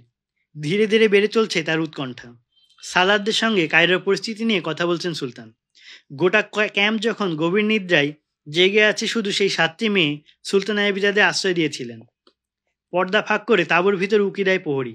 ভিতরে বাতি জ্বলছে। টের পেয়ে জাগ্রত মেয়েগুলো ঘুমের ভান করে নাক ডাকতে শুরু করে। মেয়েগুলোকে গুনে দেখে প্রহরী, ঠিক আছে 7 জন।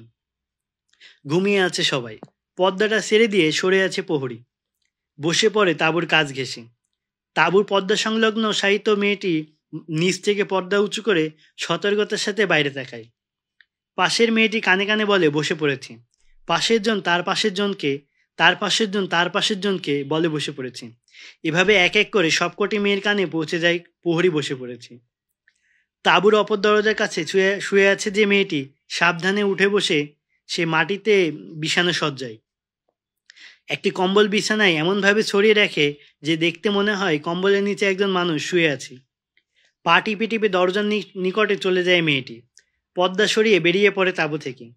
অপর 6 জন ধীরে ধীরে নাক ডাকতে শুরু করে। প্রহরী জানে এরা সমুদ্র বিপদ থেকে উদ্ধার পাওয়া আশ্রিতা, কোনো বিপজ্জনক বন্দী নয়। তাই নিরুদ্বেগ বসে বসে ঝিমুচ্ছে সে। পা টিপে টিপে টিলা অভিমুখে হাঁটা দেয় মেয়েটি। প্রহরীর দৃষ্টি এড়িয়ে টিলার কাছে পৌঁছে মোড় নেয় আরেকটি তাঁবুর দিকে। নতুন বন্দী 6 জন অবস্থান করছে এ তাঁবুতে। অন্ধকার রাত, বেশ কিছু গাছগাছালিও আছে এখানে। প্রহরীরা মেয়েটিকে দেখে ফেলার কোনোই জো নেই এখন। মেয়েটি বসে পড়ে, পা পা করে এগিয়ে চলে সম্মুখে। বালির ঢিপির মতো কতগুলো কি জানি দেখা যাচ্ছে সামনে। সেগুলোর আড়ালে পা টিপে টিপে তাঁবুর নিকট চলে আসে মেয়েটি। দরজার সামনে টহল দিচ্ছে একজন প্রহরী। একটি টিপির আড়ালে শুয়ে পড়ে মেয়েটি।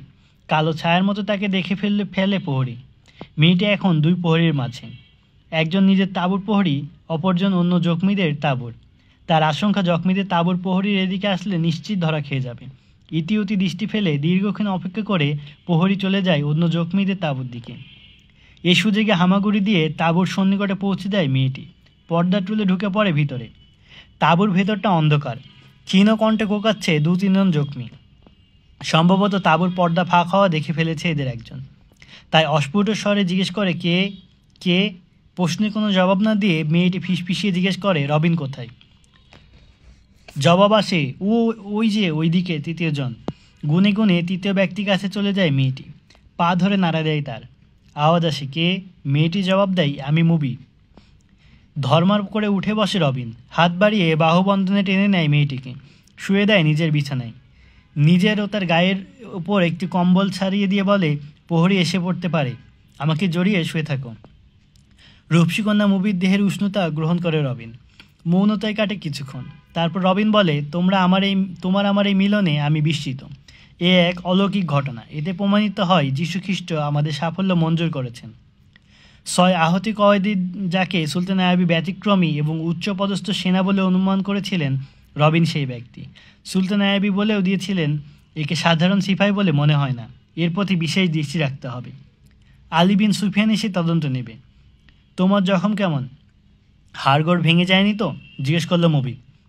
আমি সম্পূর্ণ ঠিক আছি, একটি আচারও নেই দেহের কোথাও। আইয়ুবীর সামনে ভান করেছিলাম মাত্র, জবাব দেয় রবিন। তাহলে এখানে এসেছো কেন? জিজ্ঞেস করলো মেয়েটি।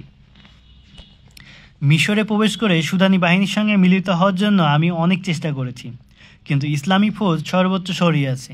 তাদের দৃষ্টি এড়িয়ে ঢুকবার কোনো পথ পেলাম না। অবশেষে কৌশলের আশ্রয় নিলাম।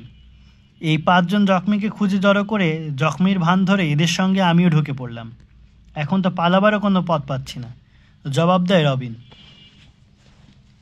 এবার ক্ষুব্ধ কণ্ঠে রবিন বলে, তুমি আমার 2টি প্রশ্নের জবাব দাও। প্রথম প্রশ্ন, আইয়ুবীকে আমি জিন্দা দেখছি, কারণটা কি? তীর নিঃশেষ হয়ে গেল, নাকি হারামখোরটা কাপুরে হয়ে গেল? আমার দ্বিতীয় প্রশ্ন, তোমরা 7টি মেয়ে সব কজন মুসলমানদের হাতে বন্দী হলে কেন? ওরা 5 জন কি মরে গেছে নাকি পালিয়ে গেছে? না, তারা জীবিত আছে। তুমি বলছো যীশুখ্রিস্ট আমাদের বিজয় মঞ্জুর করেছেন, কিন্তু আমি বলছি আমার খোদা আমাদেরকে কোনো একটা পাপের শাস্তি দিচ্ছেন। আর সালাউদ্দিন আইয়ুবী এখনও জীবিত থাকার কারণে তীরটা তার 2 পায়ের মাঝে বালিতে গিয়ে বিদ্ধ হয়েছিল, বলল মুবি। তীর কি কোনো মেয়ে ছুঁড়েছিল? ক্রিস্টোফার ছিলেন কোথায়? জানতে চাইলে রবিন। না, তীর ছুঁড়েছিলেন ক্রিস্টোফার নিজেই। কিন্তু কিন্তু ক্রিস্টোফারের তীর ব্যর্থ হয়ে গেছে, তাই না? যার তীরন্দাজি দেখে শাহ আগাস্টাস অভিভূত হয়েছিলেন, এখানে এসে তার তীর নিশানা এতই ব্যর্থ হয়ে গেল যে 6 ফুট দীর্ঘ আর 3 ফুট চওড়া এক সালাউদ্দিন তার তীর থেকে বেঁচে গেল। অভাগার হাতটা ভয়ে কেঁপে উঠেছিল বোধহয়। বিস্ময় ভরা কণ্ঠে বলল রবিন। ব্যবধান ছিল অনেক। তাছাড়া ক্রিস্টোফার বললেন, ধনুক থেকে তীরটি বের হবে অবস্থায় একটি পোকা এসে তার চোখে পড়ে এবং সে অবস্থায় লক্ষ্যহীনভাবে তীরটি বেরিয়ে যায়। তারপর কি হলো? যা হওয়ার ছিল তাই হলো। সালাউদ্দিন আইয়ুবীর সঙ্গে ছিল 3 জন কমান্ডার ও 4 জন দেহরক্ষী। তারা চারিদিকে ছড়িয়ে পড়ল। আমাদের ভাগ্য ভালো ছিল, ক্রিস্টোফার টিলার আড়ালে নিরাপদে ফিরে আসেন। আমরা তীর ধনুকগুলো বালিতে পুঁতে ফেলে উপরে উট বসিয়ে রাখি। আইবি সিপাহীরা এসে পড়ে। ক্রিস্টোফার জানালেন তারা 5 জন মারাকেশি বণিক আর আমরা 6টি মেয়ে সমুদ্র থেকে উদ্ধার পেয়ে তাদের কাছে আশ্রয় নিয়েছি। মুসলিম সৈন্যরা আমাদের সামানপত্র অনুসন্ধান করে ব্যবসার পণ্য ছাড়া আর কিছুই পেল না। তারা আমাদের সবাইকে সালাউদ্দিন আইবির নিকট নিয়ে যায়। আমরা ভাবে বুঝলাম যে আমরা সিসিলি ভাষা ছাড়া অন্য কোনো ভাষা জানি না। ক্রিস্টোফার আইবিকে বললেন তিনি আমাদের ভাষা বোঝেন। আমরা মেয়েদের চেহারা ভীতি ও শঙ্কার ভাব ফুটিয়ে তুললাম। সালাউদ্দিন আইবির সঙ্গে আরও যেসব কথা হলো রবিনকে সবিস্তারে সব শোনালো মুভি। এই 7টি মেয়ে এবং মারাকেশি বণিক বেশি 5 জন পুরুষ আক্রমণের 2 দিন আগে কুলে অবতরণ করেছিল। বণিক বেশি পুরুষ 5 জন ক্রুসেডারদের অভিজ্ঞ গুপ্তচর ও সেনা কমান্ডার। মেয়েগুলোও গুপ্তচর। তারা অত্যন্ত রূপসী। গুপ্তচর বৃত্তি ও মনন ধ্বংসনে বিশেষ প্রশিক্ষণ দেওয়া হয়েছে তাদের। গোপনে হত্যাকাণ্ড সংগঠনেও তারা বেশ পারদর্শী। পুরুষ 5 জনের মিশন ছিল সালাউদ্দিন আইবিকে হত্যা করা আর নাদির সঙ্গে যোগাযোগ রক্ষা করা। মিশরের ভাষা অনর্গল বলতে পারত মেয়েগুলো, কিন্তু সালাউদ্দিন আইবির সামনে তা গোপন রাখে তারা। রবিন ছিল এই মিশনের প্রধান। নাদির সঙ্গে সাক্ষাৎ করার পরিকল্পনা ছিল তার, কিন্তু সালাউদ্দিন আইবি ও আলী বিন সুফিয়ানের সতর্ক কৌশলের সাথে পেরে উঠল না তারা। তোমরা কি সালাউদ্দিন আইবিকে ফাঁদে ফেলতে পারো না? জিজ্ঞেস করল রবিন। এখানে সবেমাত্র প্রথম রাত। আমাদের ব্যাপারে তিনি যে সিদ্ধান্ত দিয়েছেন তা যদি তা সত্য মনে দিয়ে থাকেন তাহলে তার অর্থ হলো তিনি মানুষ নন, পাষাণ। আমাদের কারো প্রতি তার আকর্ষণ থাকতো তাহলে তিনি রাতে কাউকে না কাউকে নিজের তাঁবুতে অবশ্যই ডেকে পাঠাতেন। লোকটাকে হত্যা করাও ততটা সহজ নয়। একবার তিনি উপকূলে এসেছিলেন, তীর ছোড়া হলো, ব্যর্থ গেল তীর। সবসময় তিনি সালার ও রক্ষীদের প্রহরা বেষ্টনীতে থাকেন। এদিকে একজন মাত্র প্রহরী আমাদের মাথার উপর দাঁড়িয়ে আছে আর তার তাঁবুটি ঘিরে রেখে আছে গোটা রক্ষী ইউনিট। ওরা 5 জন কোথায়? জিজ্ঞেস করল রবিন। এই তো সামান্য দূরে। আপাতত ওরা সেখানেই থাকবে, জবাব দেয় মুভি। শোনো মুভি, এই পরাজয়টা আমাকে পাগল করে তুলেছে। এই ব্যর্থতার সব দায় দায়িত্ব যেমন চাপছে এসে আমার ঘাড়ে, ক্রুশের উপর হাত রেখে শপথ তো আমরা সকলেই নিয়েছি, কিন্তু সাধারণ সৈনিকদের শপথ আর আমাদের সব মতো একজন দায়িত্বশীলের শপথে পার্থক্য অনেক। তুমি আমার মর্যাদার প্রতি লক্ষ্য করো, আমার কর্তব্যসমূহকে সামনে রেখে বিবেচনা করো। যুদ্ধের অন্তত অর্ধেকটা আমাদের মাটির নিচ থেকে আর পিঠের পিছন থেকে আক্রমণ করে জয়লাভ করার প্রয়োজন ছিল, কিন্তু আমি, তোমরা 7 জন আর তারা 5 জন নিজেদের দায়িত্ব পালনে ব্যর্থ হয়েছি। এই ক্রুশ আমার থেকে জবাব চাইছে। গলায় ঝুলন্ত ক্রুশটা হাতে নিয়ে রবিন বলল, এটিকে আমি আমার বুক থেকে আলাদা করতে পারি না। রবিন মুভির বুকে হাত বুলিয়ে তার ক্রুশটাও হাতে নিয়ে বলল, তুমি তোমার পিতামাতাকে ধোঁকা দিতে পারো, কিন্তু এই ক্রুশের মর্যাদা রক্ষায় উদাসীন হতে পারো না। তোমার উপর যে দায়িত্ব ন্যস্ত করা হয়েছে তা তোমাকে পালন করতেই হবে। খোদা তোমাকে যে রূপ দিয়েছেন তাই তোমাকে পাথর চিরে পথ করে দেবে। আমি তোমাকে আবারও বলছি, আমাদের এই আকস্মিক অপ্রত্যাশিত মিলন প্রমাণ করে সফল আমরা হবই। আমাদের বাহিনী রোম উপসাগরের উপরে সংগঠিত হচ্ছে। যারা মারা গেছে তারা তো মারা গেছেই, যারা জীবিত আছে তারা জানে এটি কোনো পরাজয় ছিল না, ছিল এক প্রকার প্রতারণা। তুমি তোমার তাঁবুতে ফিরে যাও। সঙ্গী মেয়েদের বলো তারা যেন তাঁবুতেই পড়ে না থাকে, বারংবার যেন সালাউদ্দিন আইবি ও সালারদের সঙ্গে সাক্ষাৎ করে তার মন জয় করার চেষ্টা করে এবং মুসলমান হওয়ার ভান ধরে। তারপরে কি করতে হবে তা তাদের জানা আছে। সর্বাগ্যে আমাদের জানা দরকার ঘটনাটা আসলে কি। সুদানিরা আমাদের কি ধোঁকা দিল? বলল মুভি। তা আমি নিশ্চয়তার সাথে বলতে পারছি না। হামলার অনেক আগেই আমি মিশরে কর্তব্যরত আমার গুপ্তচরদের মাধ্যমে তথ্য পেয়েছিলাম সুদানি সৈন্যদের ওপর সালাউদ্দিন আইবির আস্থা নেই, অথচ তারা মিশরে মুসলমানদের নিজস্ব বাহিনী। আইবি এসে যখন মিশরি বাহিনী গঠন করলেন তখন তারা এই বাহিনীতে সামিল হতে অসম্মতি জানায়। তাদের কমান্ডার নাজি আমাদের সাহায্য প্রার্থনা করল। আমি নিজে তার পত্র দেখেছি এবং সত্যায়ন করেছি যে হ্যাঁ, এটি নাজিরই পত্র এবং এতে কোনো প্রতারণা নেই। এখন আমার জানতে হবে এমনটি কেন ঘটলো এবং কে ঘটালো। তথ্য সন্ধান নিয়ে নিশ্চিত না হয়ে আমি ফিরছি না। আমাকে লক্ষ্য করে শাহ আগাস্টাস বড় গর্ব করে বলেছিলেন, আমি মুসলমানদের ঘর থেকে একান্ত ব্যক্তিগত তথ্য সংগ্রহ করে তাদের ভিত্তিমূলে আঘাত আনতে পারব। এখন চিন্তা করো মুভি, এ ঘটনায় শাহ আগাস্টাস কত মারাত্মক আঘাত পেয়েছেন। তিনি কি আমাকে মৃত্যুদণ্ড অপেক্ষা লঘু শাস্তি দিয়ে রক্ষা করবেন? উপরন্তু ক্রুশের অভিশাপ তো আছেই, বলল রবিন। আমি সবই জানি রবিন, আবেগ ছেড়ে কাজের কথা বলো। এখন আমার করণে কি তাই বলো, বলল মুভি। শোচনীয় পরাজয়ের কথা স্মরণ করে অবচেতন মনে কথা বলছে রবিন। মুভির মতো চিত্তাকর্ষক এক রূপসী তরুণী যে তার বুকের সঙ্গে জড়ানো, একটি তন্মী তরুণীর রেশম কোমল এলো কেশগুলো যে তার মুখমণ্ডলের অর্ধেকটা আচ্ছন্ন, সে খবরই নেই তার। হঠাৎ মেয়েটার কোমল চুলের পরশ অনুভব করে রবিন বলে উঠল, মুভি, তোমার এই চুল এমনই শক্ত শিকল যে সালাউদ্দিন আইয়ুবীকে শিকলে একবার বাঁধতে পারলেই দেখবে ব্যাটা তোমার গোলামে পরিণত হয়ে গেছে। কিন্তু সর্বাগে তোমাকে যে কাজটি করতে হবে তা হলো ক্রিস্টোফার ও তার সঙ্গীদের বলবে তারা যেন বণিকের বেশ ধরে নাজির নিকট যায় এবং তথ্য সংগ্রহ করে। তার বাহিনী কেন বিশ্বাসঘাতকতা করলো এবং আমাদের গোপন তথ্য কীভাবে ফাঁস হয়ে গেল যে সালাউদ্দিন গুটি কয়েক সৈন্য দিয়ে কমান্ডো আক্রমণ চালিয়ে আমাদের তিনটি সেনাবহর ধ্বংস করে দিল। তাদেরকে এই বিষয়টিও জেনে নিতে বলবে। নাজি তলে তলে সালাউদ্দিন আইয়ুবীর সঙ্গে মিলে গেল কিনা, আমাদের এভাবে ধ্বংস করার জন্যই প্রতারণামূলক পত্র লিখল কিনা, তাই যদি হয়ে থাকে তাহলে আমাদেরকেও আমাদের যুদ্ধ পরিকল্পনায় পরিবর্তন আনতে হবে।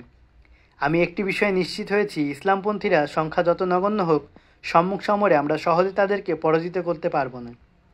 তাই তাদের শাসকমণ্ডলী ও সামরিক অধিনায়কদের ইমানি চেতনা ধ্বংস করতে হবে আগে।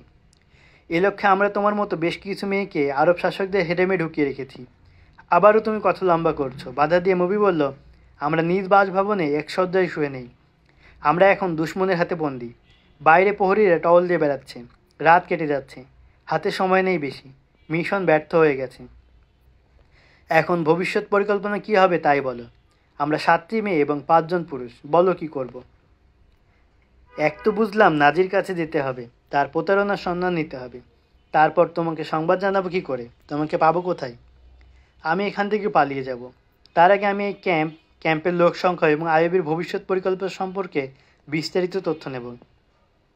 এই লোকটি সম্পর্কে আমাদের অনেক সতর্ক থাকতে হবে। বর্তমানে মুসলিম বিশ্বের ক্রুশের জন্য একমাত্র বিপদ এই লোকটি। অন্যথায় ইসলামী খেলাফত আমাদের জালে আটকা পড়ে গেছে। শাহ এমলাক বলতেন, মুসলমানরা এতই শক্তিহীন হয়ে পড়েছে যে এখন চিরদিনের জন্য তাদেরকে আমাদের গোলামে পরিণত করতে প্রয়োজন একটিমাত্র ধাক্কা। কিন্তু তার এই প্রত্যয় আত্মপ্রবঞ্চনা বলেই প্রমাণিত হলো। এখানে অবস্থান করে আমাকে আইয়ুবীর দুর্বল শিরাগুলো চিহ্নিত করতে হবে। তোমাদের পুরুষ 5 জনকে সঙ্গে নিয়ে সুদানি বাহিনীকে খেপিয়ে তুলতে হবে, তাদের দিয়ে বিদ্রোহ করাতে হবে। তবে মনে রাখবে, সবচেয়ে বেশি প্রয়োজন হলো আইয়ুবী যেন জীবিত থাকতে না পারে। থাকেও যদি, থাকবে আমাদের জিন্দাখানার সেই অন্ধকার প্রকোষ্ঠে, যেখানে জীবনের শেষ মুহূর্তটি পর্যন্ত কখনো সূর্য চোখে দেখবে না, নজরে আসবে না আকাশের একটি তারকাও।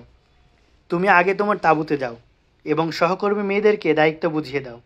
তাদের বিশেষভাবে জানিয়ে দাও, একটি লোককে তোমাদের এই রেশম কোমল চুল, মায়াবী চোখ আর হৃদয় করার দেহ দিয়ে এমনভাবে অথর্ব করে দিতে হবে যেন সে আইয়ুবীর আর কোনো কাজেই না আসে।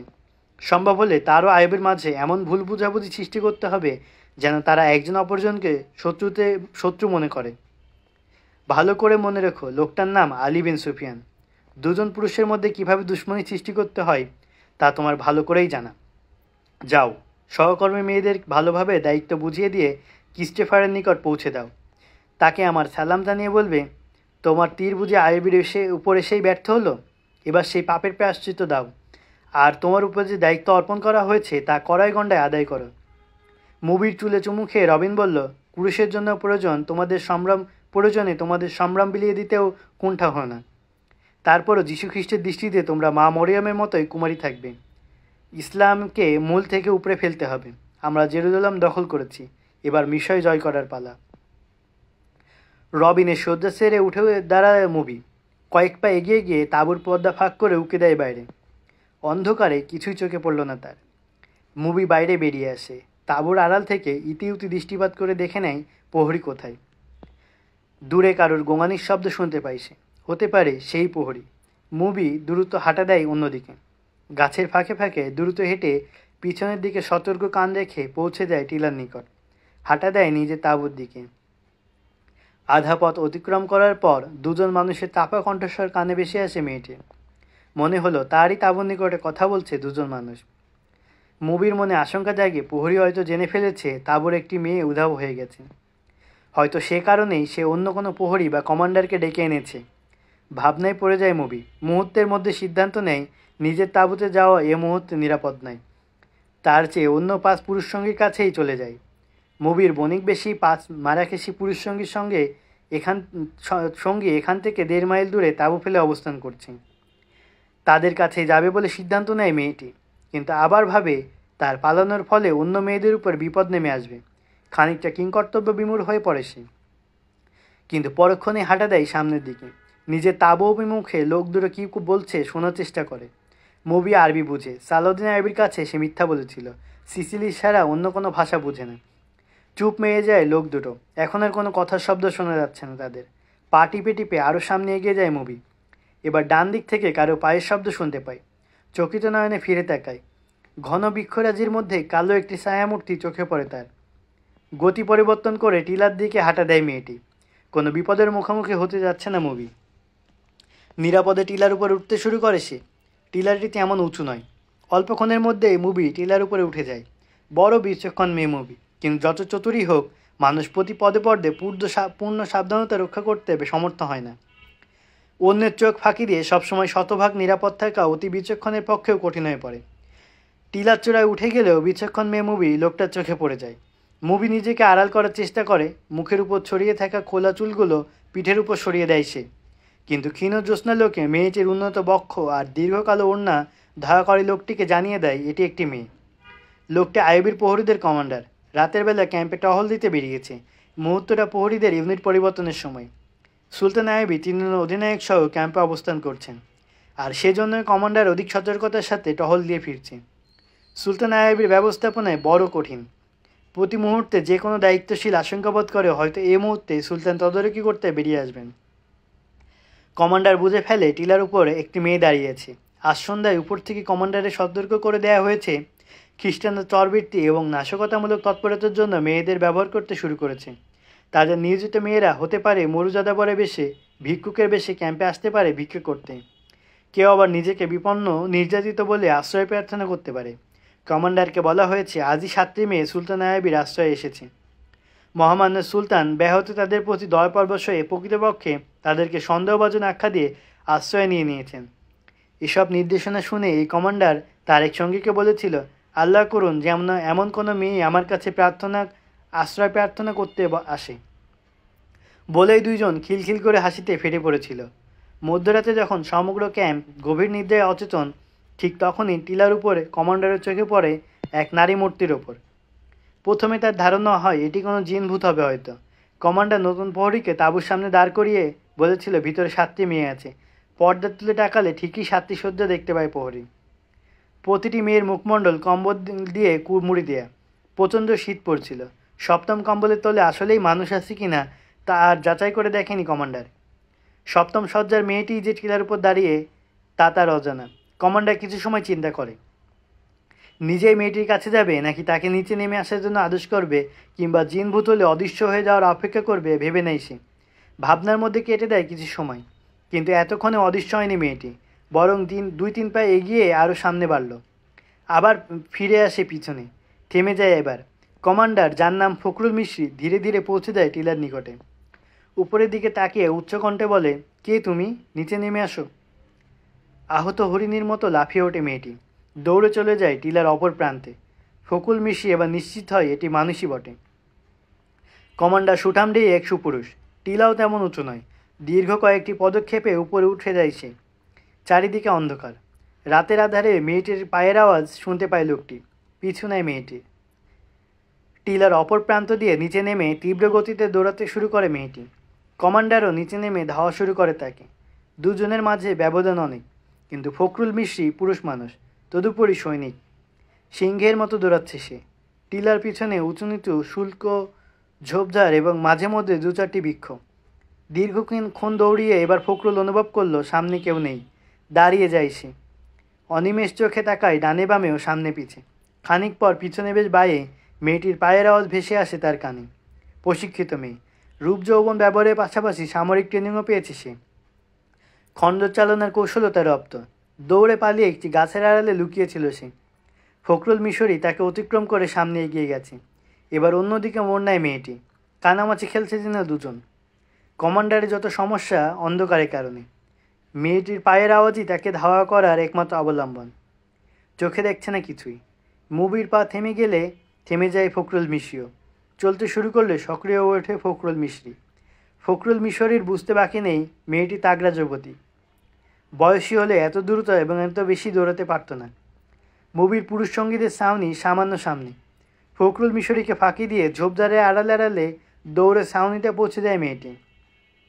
হাঁক দেয় সঙ্গীদের। নারী কণ্ঠে আত্মচিৎকার শুনে সম্ভ্রান্ত হয়ে জেগে ওঠে তারা। বেরিয়ে আসে তাঁবুর বাইরে, আলো জ্বালায়। তরবারি কোষমুক্ত করে নেয় ফখরুল মিশরী। হাঁপাতে হাঁপাতে দৌড়ে এসে দাঁড়িয়ে যায় তাদের সম্মুখে। কমান্ডার দেখতে পায় 5 জন মানুষ। পোশাকে প্রবাসী বণিক বলে মনে হলো তাদের, সম্ভবত মুসলমান। মেয়েটি তাদের একজনের দু বাহু দ্বারা শক্ত করে জড়িয়ে ধরে বসে আছে। মশালের কম্পমান আলোতে তার মুখমণ্ডলে প্রচণ্ড ভীতির ছাপ পরিলক্ষিত হচ্ছে। বুকটা ওঠানামা করছে তার। প্রচণ্ড শব্দে নিঃশ্বাস ফেলছে মেয়েটি। এই মেয়েটিকে আমার হাতে তুলে দাও, নির্দেশের সুরে বলল ফখরুল মিশরী। একটি কেন, আমরা 7-7টি মেয়ে আপনাদের সুলতানের হাতে তুলে দিয়েছি। মন চাইলে আপনি একে নিয়ে যেতে পারেন, বিনয়ের সুরে জবাব দেয় একজন। না না, আমি এর সঙ্গে যাব না। এরা খ্রিস্টানদের চেয়েও জঙ্গলি। এদের সুলতান মানুষ নয়, আস্তে একটা ষাঁড়, হিংস্র পশু। বেটা আমার হাড়গোড় সব ভেঙে দিয়েছে। আমি তার কবল থেকে পালিয়ে এসেছি। লোকটার পদযুগল আরো শক্ত করে ধরে কান্নাজড়িত ভয়ার্ত কণ্ঠে বলল মেয়েটি। কোন সুলতান? বিস্ময়ের সাথে জিজ্ঞেস করলো ফখরুল মিশরী। আর কে? তোমরা যাকে সালাউদ্দিন আইয়ুবী বলো, সেই সুলতান। জবাব দেয় মুভি এবার কথা বলছে আরবিতে। লোকটি মিথ্যে বলছে বলেই ফখরুল জানতে চায়, এ কে? তোমাদের আত্মীয় কি? ভিতরে আসো দোস্ত, বাইরে ঠান্ডা পড়ছে। তরবারি কোষবিদ্ধ করে নাও, আমরা ব্যবসায়ী, ভয়ের কোনো কারণ নেই। মেয়েটির কাহিনী শোনো, ফখরুল মিশরীকে উদ্দেশ্য করে বলল একজন।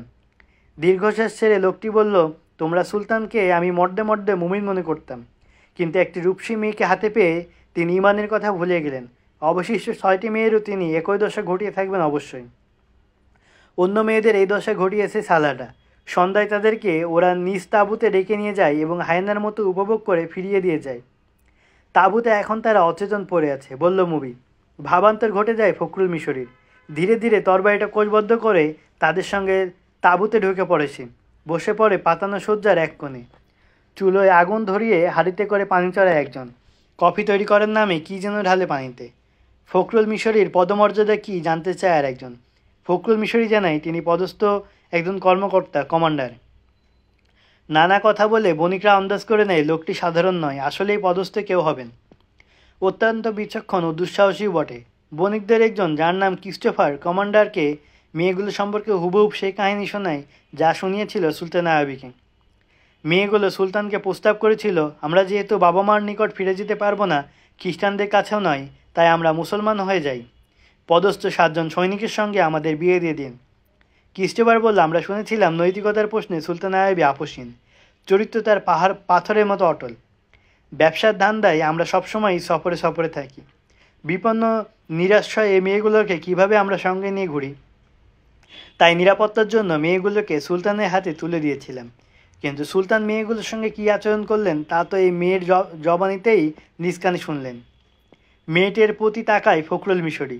সুযোগ বুঝে মেয়েটি বলে, খোদা আমাদেরকে একজন ফেরেশতার আশ্রয় তুলে দিয়েছিলেন ভেবে আমরা মনে মনে বেশ খুশি হয়েছিলাম।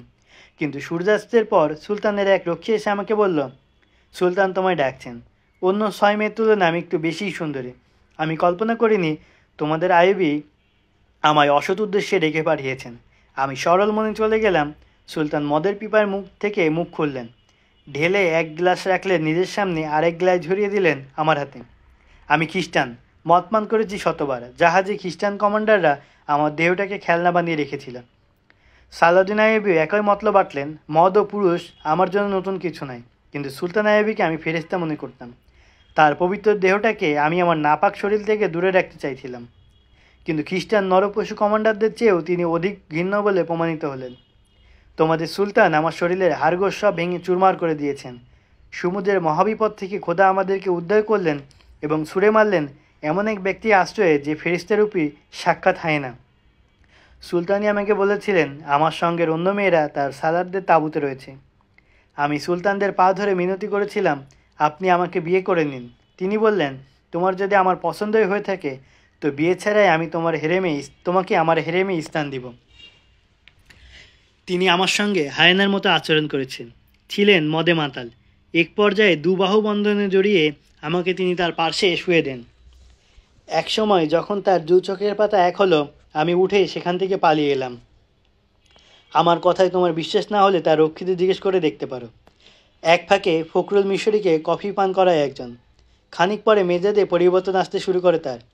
ঘৃণাভরা কণ্ঠে অট্টহাসিতে ফেটে পড়ে এবং বলে, আমাদেরকে আদেশ দেন মদ নারী থেকে দূরে থাকো, আর নিজে মদ খেয়ে বুধ হয়ে নারী নিয়ে রাত কাটান না। ফখরুল মিশি অনুভবই করতে পারেনি মেয়েটি তাকে যে কাহিনী শুনিয়েছে তা সম্পূর্ণ ভিত্তিহীন, নিরেট মিথ্যে। মেজাজ তার কেন পাল্টে গেল তাও বুঝতে পারেনি তিনি। কফি নয়, ফখরুল মিশরীকে খাওয়ানো হয়েছে হাসিস। হাসিসের নেশায় পড়ে এমন আবল তাবল বকছে সে, কিন্তু এ যে নেশা তাও বুঝে আসেনি তার। নিজের কল্পনায় এখন সে রাজা। মশালের কম্পমান আলো নাচছে মেয়েটির মুখে, চিকচিক করছে তার বিক্ষিপ্ত কালোপানা ভুরুর পশমগুলো। পুরো অপেক্ষা অধিক রূপসী বলে মনে হলো তাকে ফখরুল মিশরীর কাছে। মেয়েটিকে পাওয়ার নেশায় ব্যাকুল হয়ে উঠল তার হৃদয়।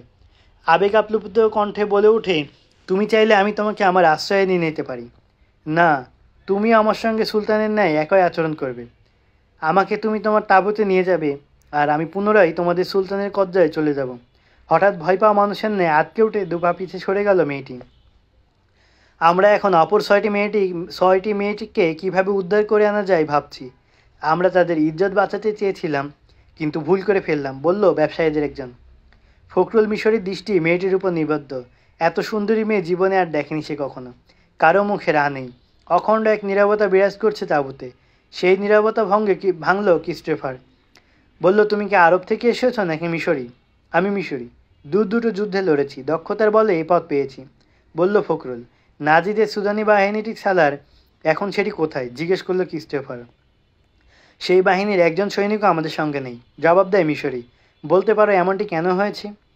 সুদানিরা সুলতান সালাউদ্দিন আইবের নেতৃত্ব ও কমান্ড মেনে নেয়নি। বাহিনীটি নিজেকে স্বাধীন মনে করত। নাজি সুলতানকে বলে দিয়েছিল সে মিশর ছেড়ে চলে যাবে, কারণ সে বিদেশি মানুষ। এ কারণে আইয়ুবী মিশরীদের একটি বাহিনী গঠন করেন এবং যুদ্ধ করাবার জন্য এখানে নিয়ে আসেন। তোমাদের সুলতান তোমাদেরকে আত্মমর্যাদা ও সৎকর্ম উপদেশ দেয় আর নিজে আয়েশ করে চলে।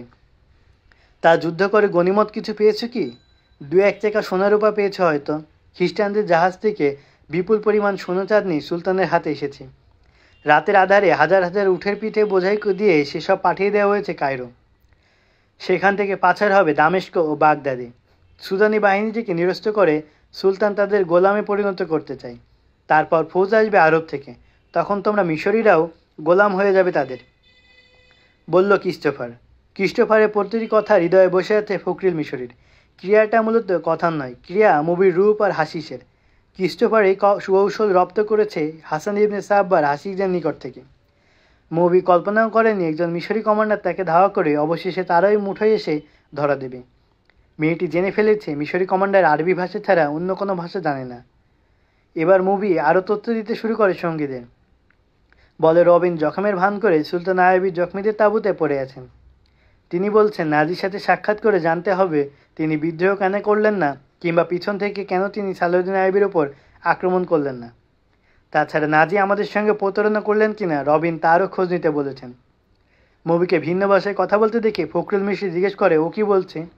একজন জবাব দেয়, ও বলছে যদি এই লোকটি অর্থাৎ তুমি সালাউদ্দিন আইয়ুবী সৈনিক না হতে তাহলে ও তোমাকে বিয়ে করে নিত। প্রয়োজনে ও মুসলমান হয়ে যেতেও প্রস্তুত আছে, কিন্তু ও বলছে এখন আর কোনো মুসলমানের উপর তার আস্থা নেই। শুনে ব্যাকুল কণ্ঠ হয়ে বলল ফখরুল মিশরি। খপ করে মেয়েটির দুভাও ধরে ফেলে নিজের কাছে টেনে আনে। আপ্লুত কণ্ঠে বলে, খোদার কসম, আমি যদি রাজা হতাম তবুও তোমার খাতিরে আমি সিংহাসন ত্যাগ করতাম। শর্ত যদি এই হয় যে আমি সালাউদ্দিন আইয়ুবীর তরবারি ফেলে দেব, তাহলে এই নাও আইয়ুবীর তরবারি। নিজের কটিবন্ধ থেকে তরবারি বের করে কোষসহ মেয়েটির পায়ের উপর রেখে দেয় ফখরুল মিশরি। বলে, এই মুহূর্ত থেকে আমি আইয়ুবীর সৈনিক নই, কমান্ডার নই। আরও একটি শর্ত আছে। তোমার খাতিরে আমি আমার ধর্মত্যাগ করব ঠিক, কিন্তু সালাউদ্দিন আইয়ুবী থেকে প্রতিশোধ আমি নেবই, বলল মেয়েটি। তার মানে তুমি কি আমাকে দিয়ে তাকে হত্যা করাতে চাও? জিজ্ঞেস করলো ফখরুল। মুভি তার সঙ্গের দিকে তাকাই। পরস্পর চোখাচোখি করে সকলে। জবাবটা কী দেবে স্থির করে নেয় ক্রিস্টোফার। অবশেষে বলে, এক সালাউদ্দিন আইয়ুবী বিদায় নিলে তাতে তেমন কি আর লাভ হবে? আসবে আরেক সুলতান, সেও হবে তারই মতো। গোলাম হয়ে থাকতে হবে মিশরীদের। কাজেই ওসবের প্রয়োজন নেই। তুমি বরং এটা কাজ করো, সুদানিদের সালার নাজির কাছে দাও এবং এই মেয়েটিকে তার সামনে উপস্থিত রেখে তাকে জানাও সালাউদ্দিন আইয়ুবী আসলে কেমন মানুষ, আর লক্ষ্যই বা তার কী। বণিক বেশি খ্রিস্টান কুচক্রীদের জানা ছিল খ্রিস্টানদের সঙ্গে নাজির যোগ সাজক রয়েছে এবং মুভি অকপটে তার সঙ্গে মিশন নিয়ে কথা বলতে পারবে। কিন্তু সুলতান সালাউদ্দিন আইয়ুবী যে বিশ্বাসঘাতক নাজি ও তার সালারদের কৌশলের সংগোপনে দুনিয়া থেকে বিদায় করে দিয়েছেন তা তাদের অজানা। তথ্য নেওয়ার জন্য নাজির কাছে যাওয়ার কথা ছিল মেয়েটির, কিন্তু তার একা যাওয়া সম্ভব ছিল না। ঘটনাক্রমে ফখরুল মিশরিকে পেয়ে গেল সে। তাকেই কাজে লাগানোর সিদ্ধান্ত হয়। মুভিকে নিয়ে রওনা হওয়ার পরামর্শ দেওয়া হয় ফখরুল মিশরিকে। একটি উট দেওয়া হয় তাকে, পানির মশক এবং খাবার ভর্তি একটি থলে বেঁধে দেওয়া হয় উটের সঙ্গে। খাদ্যদ্রব্যের মধ্যে কিছু জিনিস আছে, তাতে হাসিস মেশানো, বিষয়টা জানা ছিল মুভির। একটি লম্বা চোগা ও ব্যবসায়ীর পোশাক পরিয়ে দেওয়া হয় ফখরুল মিশরিকে। উটের পিঠে সম্যকভাবে চড়ে বসে মেয়েটি, ফখরুল বসে পিছে, চলতে শুরু করে উট। আশপাশের কোনো খবর নেই ফখরুল মিশরের, এমনকি নিজের অস্তিত্ব সম্পর্কেও সম্পূর্ণ উদাসীন সে। এই মুহূর্তে লোকটা জানে শুধু একটাই কথা, পৃথিবীর একটি সেরা সুন্দরী যুবতী তার মুঠোয়। সুলতান আইয়ুবীকে উপেক্ষা করে যে তাকে বরণ করে নিয়েছে। মুভিকে দুবাহুতে জড়িয়ে ধরে পিঠটা তার বুকের সঙ্গে লাগিয়ে বসেছে ফখরুল মিশরি। মুভি বলল, তুমিও আবার খ্রিস্টান কমান্ডার আর তোমার সুলতানের মতো হায়নার পরিচয় দেবে না তো? আমি এখন তোমার মালিকানাধীন, তোমার হাতের মুঠোয়। যা মন চায় করার সুযোগ আছে তোমার। তবুও আমি তোমায় ঘৃণার চোখে দেখব। তুমি যদি বলো আমি এখন উটের পিঠ থেকে নেমে যাব, আমাকে তুমি শুধু এটুকু বলো, তুমি মনে প্রাণে আমাকে কামনা করছো, নাকি নিছক বিপদে পড়ে আমার আশ্রয় এসেছো? বাহুবন্ধন থেকে মুভিকে ছেড়ে দিয়ে বলল ফখরুল মিশরি, না তা নয়, আশ্রয় তো আমি ব্যবসায়ীদেরও নিতে পারতাম, কিন্তু তোমাকে আমার মনে ধরেছে বলেই নিজের ধর্মটা পর্যন্ত ত্যাগ করার সিদ্ধান্ত নিয়েছি আমি। জবাব দেয় মুভি। আবেগময় কথা বলে মুভি ফখরুল মিশরিকে মাতিয়ে রাখে এবং কথায় কথায় রাত কাটিয়ে দেয়। সফরটা ছিল অন্তত 5 দিনের, কিন্তু ফখরুল মিশরি পথ চলছে সাধারণ রাস্তা ছেড়ে অন্য পথে। কারণ লোকটা দলছুট সৈনিক। ঘুম চাপতে শুরু করে মুভির, তাই পিছনে হেলান দিয়ে মাথাটা ফখরুল মিশরির বুকে এলিয়ে দেয় সে। চলতে থাকে উঠ, জেগে আছে ফখরুল মিশরি। সুলতান সালাউদ্দিন আইয়ুবী সবেমাত্র ফজরের নামাজ সমাপ্ত করেছেন, জায়নামাজ ছেড়ে এখনও ওঠেননি। কক্ষে প্রবেশ করে দারোয়ান সংবাদ জানায় আলী বিন সুফিয়ান এসেছেন। সুলতান দৌড়ে বাইরে বেরিয়ে আসেন, সুলতানকে সালাম দেন আলী বিন সুফিয়ান। কিন্তু সালামের জবাব দেওয়ার আগেই সুলতানের মুখ থেকে বেরিয়ে আসে ওদিকের খবর কি। এখনও ভালো, তবে সুদানি সৈন্যদের মধ্যে অস্থিরতা উত্তরোত্তর বেড়েই চলছে। তাদের মধ্যে আমি যে গুপ্তচর রেখে এসেছিলাম তার রিপোর্ট থেকে জানা যায়, তাদের কোনো একজন কমান্ডারও যদি নেতৃত্ব হাতে তুলে নেয় তাহলে বিদ্রোহ ঘটে যাবে। জবাব দেন আলী বিন সুফিয়ান। আলী বিন সুফিয়ানকে নিজের তাঁবুর ভিতরে নিয়ে আসেন সালাউদ্দিন আইয়ুবী। আলী বললেন, নাজি ও তার অনুগত সালারদের আমরা খতম করেছি ঠিকই, কিন্তু তার সুদানিদের মধ্যে মিশরি ফৌজের বিরুদ্ধে যে ঘৃণার বিষ ছড়িয়ে গেছে তার ক্রিয়া এতটুকু কমেনি।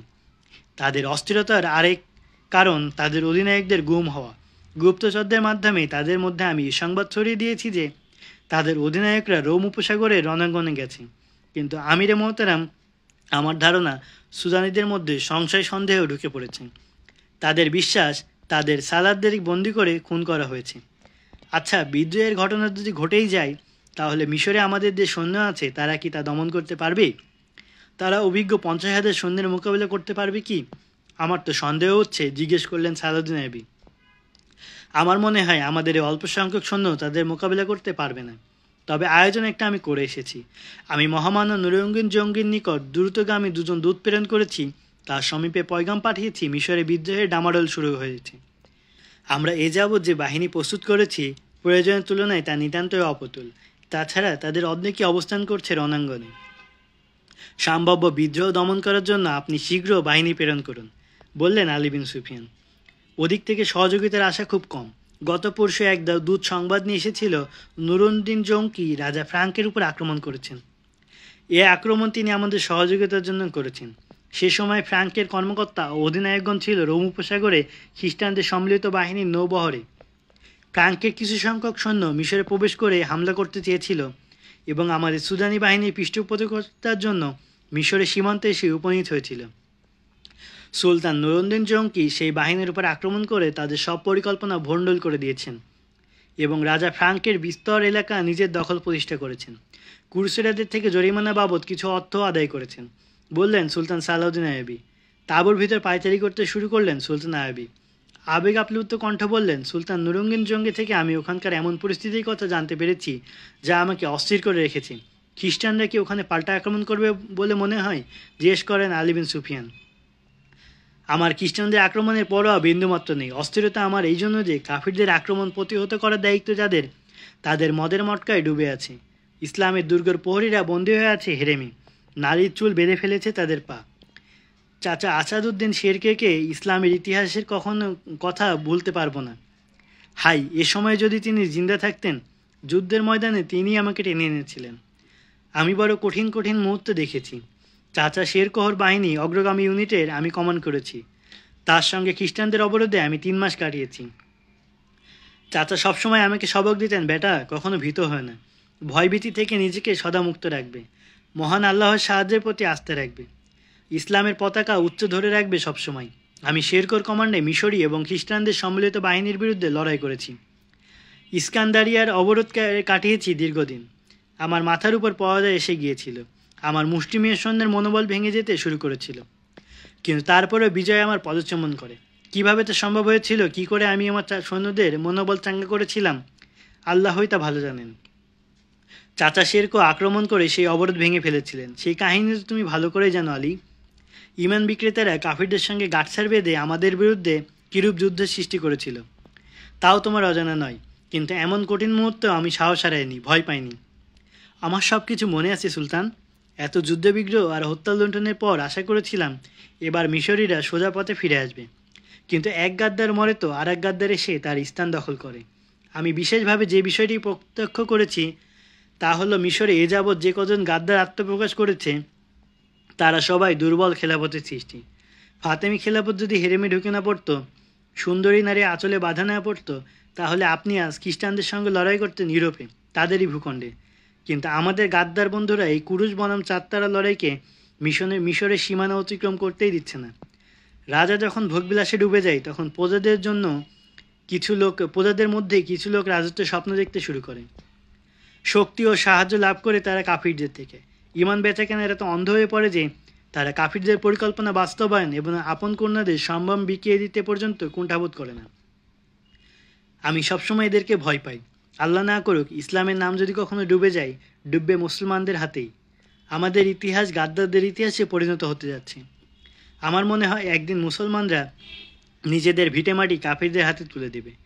মুসলিম যদি কোথাও বেঁচে থাকে, সেখানে মসজিদ থাকবে কম, গান বাজনা ও বিশ্ববিদ্যালয় থাকবে বেশি। আমাদের মুসলিম পুরুষরা বুকে ক্রুশ ঝুলিয়ে গর্ববোধ করবে, আর মেয়েরা আধুনিকতা স্বাধীনতার নামে বেহায়ের মতো রাস্তায় চলাচল করবে। আমি মুসলিম মিল্লাতের পতনের ঘনঘটা শুনতে পাচ্ছি আলী, তবে হাল ছাড়া যাবে না। তুমি তোমার বিভাগকে আরও সুসংহত শক্তিশালী করো। দুশ্মনের এলাকায় গিয়ে কমান্ডো আক্রমণ এবং তথ্য সংগ্রহের জন্য শক্ত সামর্থ্য ও বিচক্ষণ যুবকদের খুঁজে বের করো। খ্রিস্টানরা দিন দিন শক্তিশালী ও সক্রিয় হচ্ছে। তোমাকে এখনই যে কাজটি করতে হবে তা হলো, সমুদ্র থেকে যেসব খ্রিস্টান সেনা জীবন রক্ষা পেয়েছে তাদের অধিকাংশ আহত। যারা আহত নয় তারাও দিনের পর দিন সমুদ্রে সাঁতার কাটার ফলে আহতদের অপেক্ষাও বেশি বিপর্যস্ত। তাদের সকলের চিকিৎসা চলছে, আমি তাদের সকলকে দেখেছি। তুমি তাদের এক নজর দেখে নাও এবং জরুরি তথ্য সংগ্রহ করার চেষ্টা করো, বললেন সুলতান সালাউদ্দিন আইয়ুবী।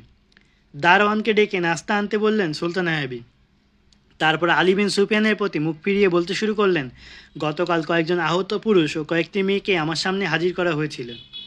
6 জন সমুদ্র থেকে উদ্ধার পাওয়া কয়েদি, তাদের একজনের প্রতি আমার সন্দেহ হয়। লোকটা সাধারণ সেপাই না, পদস্থ কোনো অফিসের বোধ হয়। তুমি সর্বাগ্যে তার সাথে কথা বলো। আর 5 ব্যবসায়ী 7টি খ্রিস্টান মেয়েকে সঙ্গে করে নিয়ে এসেছিল। ব্যবসায়ীরা সুলতান আইয়ুবীকে যা বলেছিল তিনি আলী বিন সুফিয়ানকে তা শোনান। তিনি বললেন, আমি মেয়েগুলোকে মূলত বন্দি করেছি, যদিও তাদের আশ্রয় দেওয়ার কথা বলেছি। এই যে মেয়েগুলো বলল তারা গরিব পরিবারের সন্তান, জ্বলন্ত জাহাজ থেকে নামিয়ে একটি নৌকায় বসিয়ে তাদের ভাসিয়ে দেওয়া হয়েছে এবং নৌকা তাদেরকে কুলে এনেছে। এসব বক্তব্য আমাকে সন্দেহে ফেলে দিয়েছি।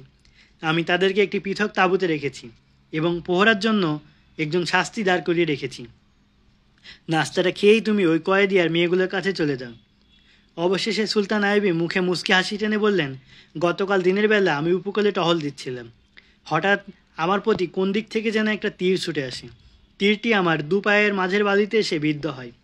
সালাউদ্দিন আইয়ুবী তীরটি আলী বিন সুফিয়ানকে দেখিয়ে বললেন, এলাকাটা ছিল পর্বতময়। রক্ষীরা চারিদিকে খোঁজাখুঁজি করে কোনো তীরন্দাজ দেখা পায়নি। পাওয়া গেছে এই 5 জন ব্যবসায়ী। রক্ষীরা তাদেরকে আমার কাছে ধরে নিয়ে আসে। এই 7টি মেয়েকে তারা আমার কাছে তুলে দিয়ে চলে গেছে। কি বললেন, তারা চলে গেছে? আপনি তাদেরকে যেতে দিলেন? বিস্মিত কণ্ঠে বললেন আলী বিন সুফিয়ান। রক্ষীরা তাদের তল্লাশি নিয়েছিল, তাদের কাছে সন্দেহজনক কিছুই পাওয়া যায়নি, বললেন সুলতান সালাউদ্দিন আইয়ুবী। তীরটি হাতে নিয়ে পরীক্ষা করে দেখে আলী বিন সুফিয়ান বললেন, সুলতান আর গুপ্তচরের দৃষ্টিতে অনেক পার্থক্য। সর্বাগ্যে আমি ওই ব্যবসায়ীদের ধরার চেষ্টা করব। আলী বিন সুফিয়ান সুলতান আইয়ুবী তাঁবু থেকে বেরিয়ে আসলে দারোয়ান বলল, এই কমান্ডার সংবাদ নিয়ে এসেছে, কাল যে 7টি মেয়েটিকে আটকে রাখা হয়েছিল তাদের একজনের খোঁজ নেই। সুলতানকে সংবাদটা জানানোর প্রয়োজন আছে কি? গভীর চিন্তায় ডুবে গেলেন আলী বিন সুফিয়ান। সংবাদদাতা কমান্ডার আলীর নিকট এসে বলল, একটি খ্রিস্টান মেয়ের নিখোঁজ হওয়ার ঘটনা অতটা গুরুত্বপূর্ণ নয়। গুরুত্বপূর্ণ সংবাদ হলো ফখরুল মিশরি নামক কমান্ডার রাত থেকে উধাও। রাতের শাস্ত্রীরা জানিয়েছেন ফখরুল মিশরি মেয়েদের তাঁবুর নিকট গিয়েছিল, সেখান থেকে গেছে জখমদের তাঁবুর দিকে। তারপর আর তাকে দেখা যায়নি। রাতে সে টহল দিতে বেরিয়েছিল। খানিক চিন্তা করে আলী বিন সুফিয়ান বললেন, এ সংবাদ সুলতানকে এখনই দিও না। ফখরুল মিশরি রাতের যে সময় ডিউটিতে গিয়েছিলেন তখনকার সব শাস্ত্রীকে সমবেত করো। আলী সুলতান আইয়ুবীর রক্ষী বাহিনীর কমান্ডারকে বললেন, গতকালকে যে রক্ষী ইউনিটে সুলতানের সঙ্গে উপকূল পর্যন্ত গিয়েছিল তাদেরকেও আসতে বলো। রক্ষীরা সেখানেই উপস্থিত ছিল। সামনে এগিয়ে আসে 4 জন। আলী বিন সুফিয়ান বললেন, কাল যেখানে তোমরা ব্যবসায়ী ও মেয়েদের দেখেছিলে এক্ষুনি সেখানে চলে যাও। ব্যবসায়ীরা যদি সেখানে এখনও থাকে তাহলে তাদেরকে আটক করে ফেলে, আর যদি না পাও তাহলে সঙ্গে সঙ্গে ফিরে এসো। রক্ষীরা রওনা হয়ে যায়। আলী বিন সুফিয়ান মেয়েদের তাঁবুর নিকট চলে যান। 6টি মেয়ে তাঁবুর বাইরে বসে আছে, 7টি দাঁড়িয়ে। মেয়েদের এক সারিতে দাঁড় করানো সুলতান আলী বিন সুফিয়ান আরবিতে জিজ্ঞেস করলেন, 7টা মেয়েটি কোথায়? মেয়েরা পরস্পর মুখ চাওয়াচাওয়ি করে, মাথা নাড়ে। আলী বিন সুফিয়ান বললেন, তোমরা কি আমার ভাষা বুঝছো? মেয়েরা বিস্ময়ের সাথে আলীর প্রতি তাকিয়ে থাকে। আলী তাদের চেহারা ও হাবভাব দেখে সন্দেহ পড়ে যান। তিনি মেয়েগুলোর পিছে গিয়ে দাঁড়ান, আরবিতে বলেন, পরনের পোশাক খুলে এদের উলঙ্গ করে ফেলো। 4 জন হায়েনা চুরিতে সেফাই ডেকে নিয়ে আসো। চমকে উঠে মেয়েরা মোড় ঘুরে পিছন তাকায়। সমস্যারে কথা বলতে শুরু করে 2-3 জন। নিজেদের অলক্ষ্যে আরবিতে বলছে তারা, আমাদের সঙ্গে তোমরা এরূপ আচরণ করতে পারো না। একজন বলল, আমরা তো আর তোমাদের বিরুদ্ধে লড়ছি না। মুখ থেকে হাসি বেরিয়ে আসে আলী বিন সুফিয়ানের। বললেন, আমি তোমাদের সঙ্গে অনেক ভালো ব্যবহার করব। এক ধমকে আরবি বুঝাতে ও বলতে শুরু করছো, বড় ভালো মেয়ে তোমরা। এবার ধমক ছাড়াই বলে দাও 7টা মেয়েটি কোথায়? সকলেই অজ্ঞতা প্রকাশ করে। আলী বলেন, এ প্রশ্নের যথাযথ জবাব আমি তোমাদের থেকে নিয়েই ছাড়ব। সুলতানকে বলেছিলে তোমরা আরবি জানো না, আর এখন কি না আমাদের মতোই আরবি বলছো? আমি কি তোমাদের এমনিই ছেড়ে দেব? আলী বিন সুফিয়ান শাস্ত্রীকে বললেন, এদেরকে তাঁবুর ভিতরে বসিয়ে রাখো। রাতের প্রহরী এসে গেল। আলী বিন সুফিয়ান ফখরুল মিশরের ডিউটির সময়কার প্রহরীদের জিজ্ঞাসাবাদ করলেন। মেয়েদের তাঁবুর প্রহরী জানায়, ফখরুল রাতে তাকে এখানে দাঁড় করিয়ে রেখে জখমদের তাঁবুর দিকে গিয়েছিলেন।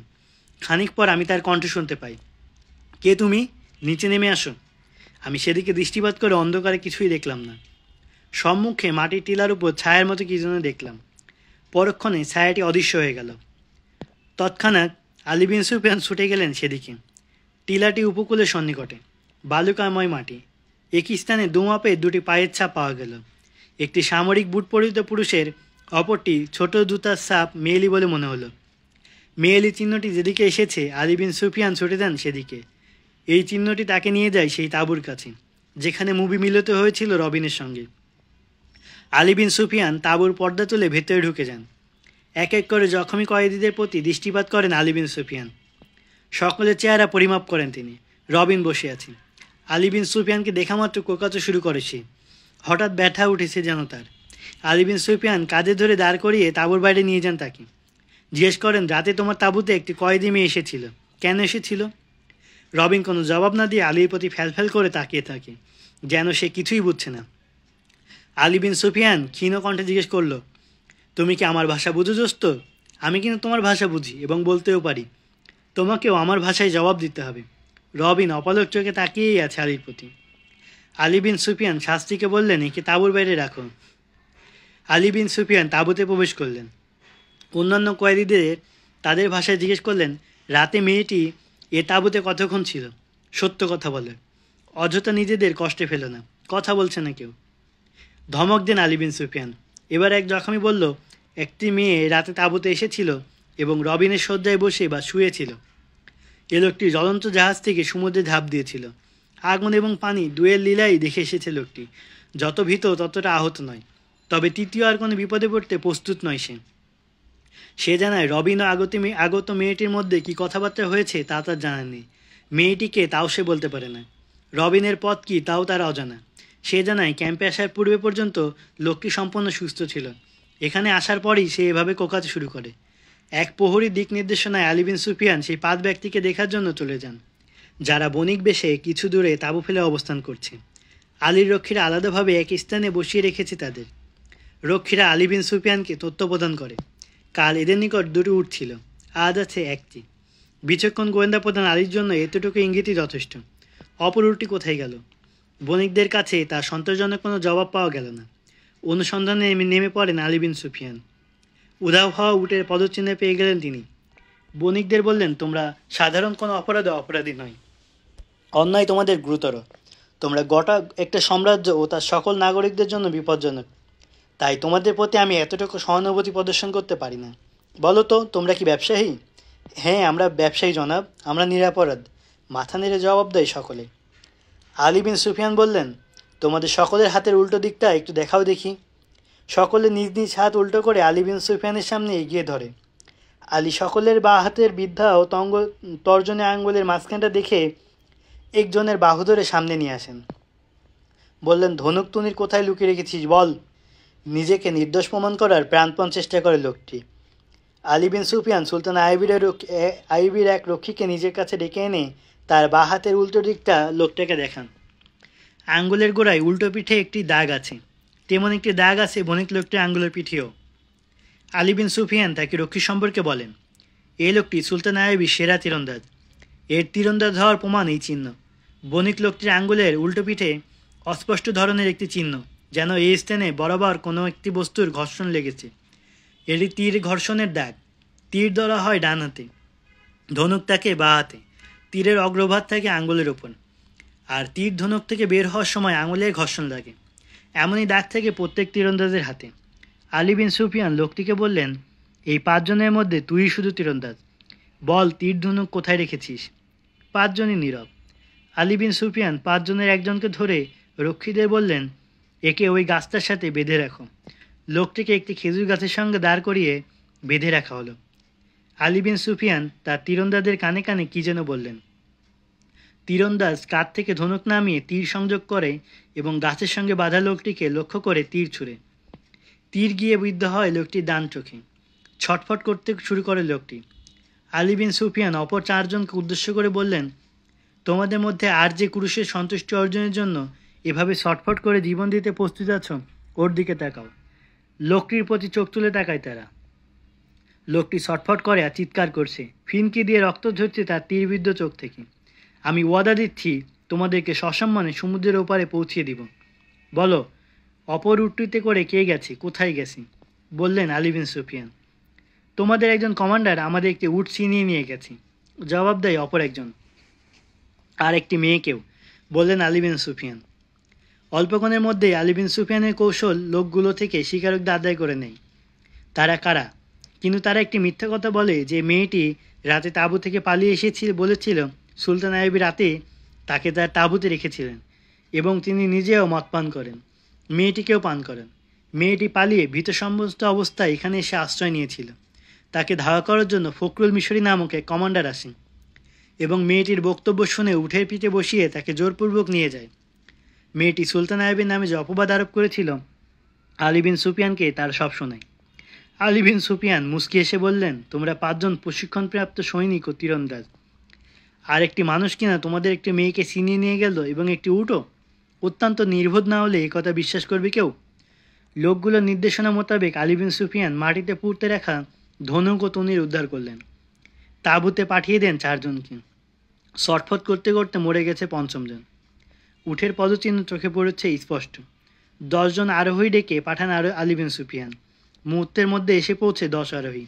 সঙ্গে সঙ্গে তাদের নিয়ে উঠের পায়ের দাগ অনুসরণ করে রওনা হন তিনি। কিন্তু উটের রওনা হওয়া আর আলী বিন সুফিয়ানের এই পশ্চাৎবনের মাঝে 14-15 ঘন্টার ব্যবধান। তদুপরি উটটি অতি দ্রুতগামীও বটে। দানা পানি ছাড়া উট সবল ও তরতাজা থাকতে পারে অন্তত 6-7 দিন। তাই পথে বিশ্রামের প্রয়োজনও নেই। তার বিপরীতে ঘোড়াগুলো দানা পানি ও বিশ্রামের প্রয়োজন পড়ে একাধিকবার। ফলে 14-15 ঘন্টার ব্যবধান কাটিয়ে ফখরুল মিশরীকে ধরা সম্ভব হলো না আলীর। ধাওয়া খাওয়ার আশঙ্কায় পথে তেমন থামেনি ফখরুল। পথে একটি বস্তু চোখে পড়ে আলী বিন সুফিয়ানের, একটি থলে। ঘোড়া নামিয়ে থলেটি তুলে নেন তিনি। খুলে দেখেন খাদ্যদ্রব্য পাওয়া গেল তাতে। থলেটির মধ্যে ছোট্ট আরেকটি পুঁটলি, তার মধ্যে কিছু আহার্য বস্তু। খাবারগুলো নাকের কাছে ধরেই আলী বিন সুফিয়ান বুঝে ফেলেন এতে হাসিস মেশানো। পথে 2 জায়গায় তিনি এমন কিছু আলামত পান যাতে বোঝা গেল এখানে উট থেমেছিল এবং আরোহী উপবেশন করেছিল। খেজুরের বিচি, ফলের দানা ও সিল্কা ছড়িয়ে আছে এদিক ওদিক। থলেটি সন্দেহ ফেলে দেয় আলী বিন সুফিয়ানকে, কিন্তু তিনি বুঝতে পারেননি হাসিসের নেশায় ফেলে মেয়েটি ফখরুল মিশরীকে তার রক্ষী বানিয়ে নিয়ে যাচ্ছে। তথাপি তিনি থলেটি নিজের কাছে রেখে দেন, কিন্তু থলের অনুসন্ধান অবস্থান বেশ সময় নষ্ট করে দিয়েছে তার।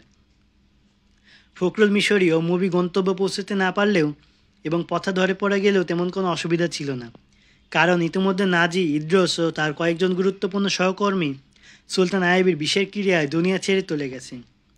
নাজি ফাতেমি খেলাফতের একজন সৈনিক হলেও প্রকৃতপক্ষে সেই মূল রাষ্ট্রনায়ক হয়ে বসেছিল।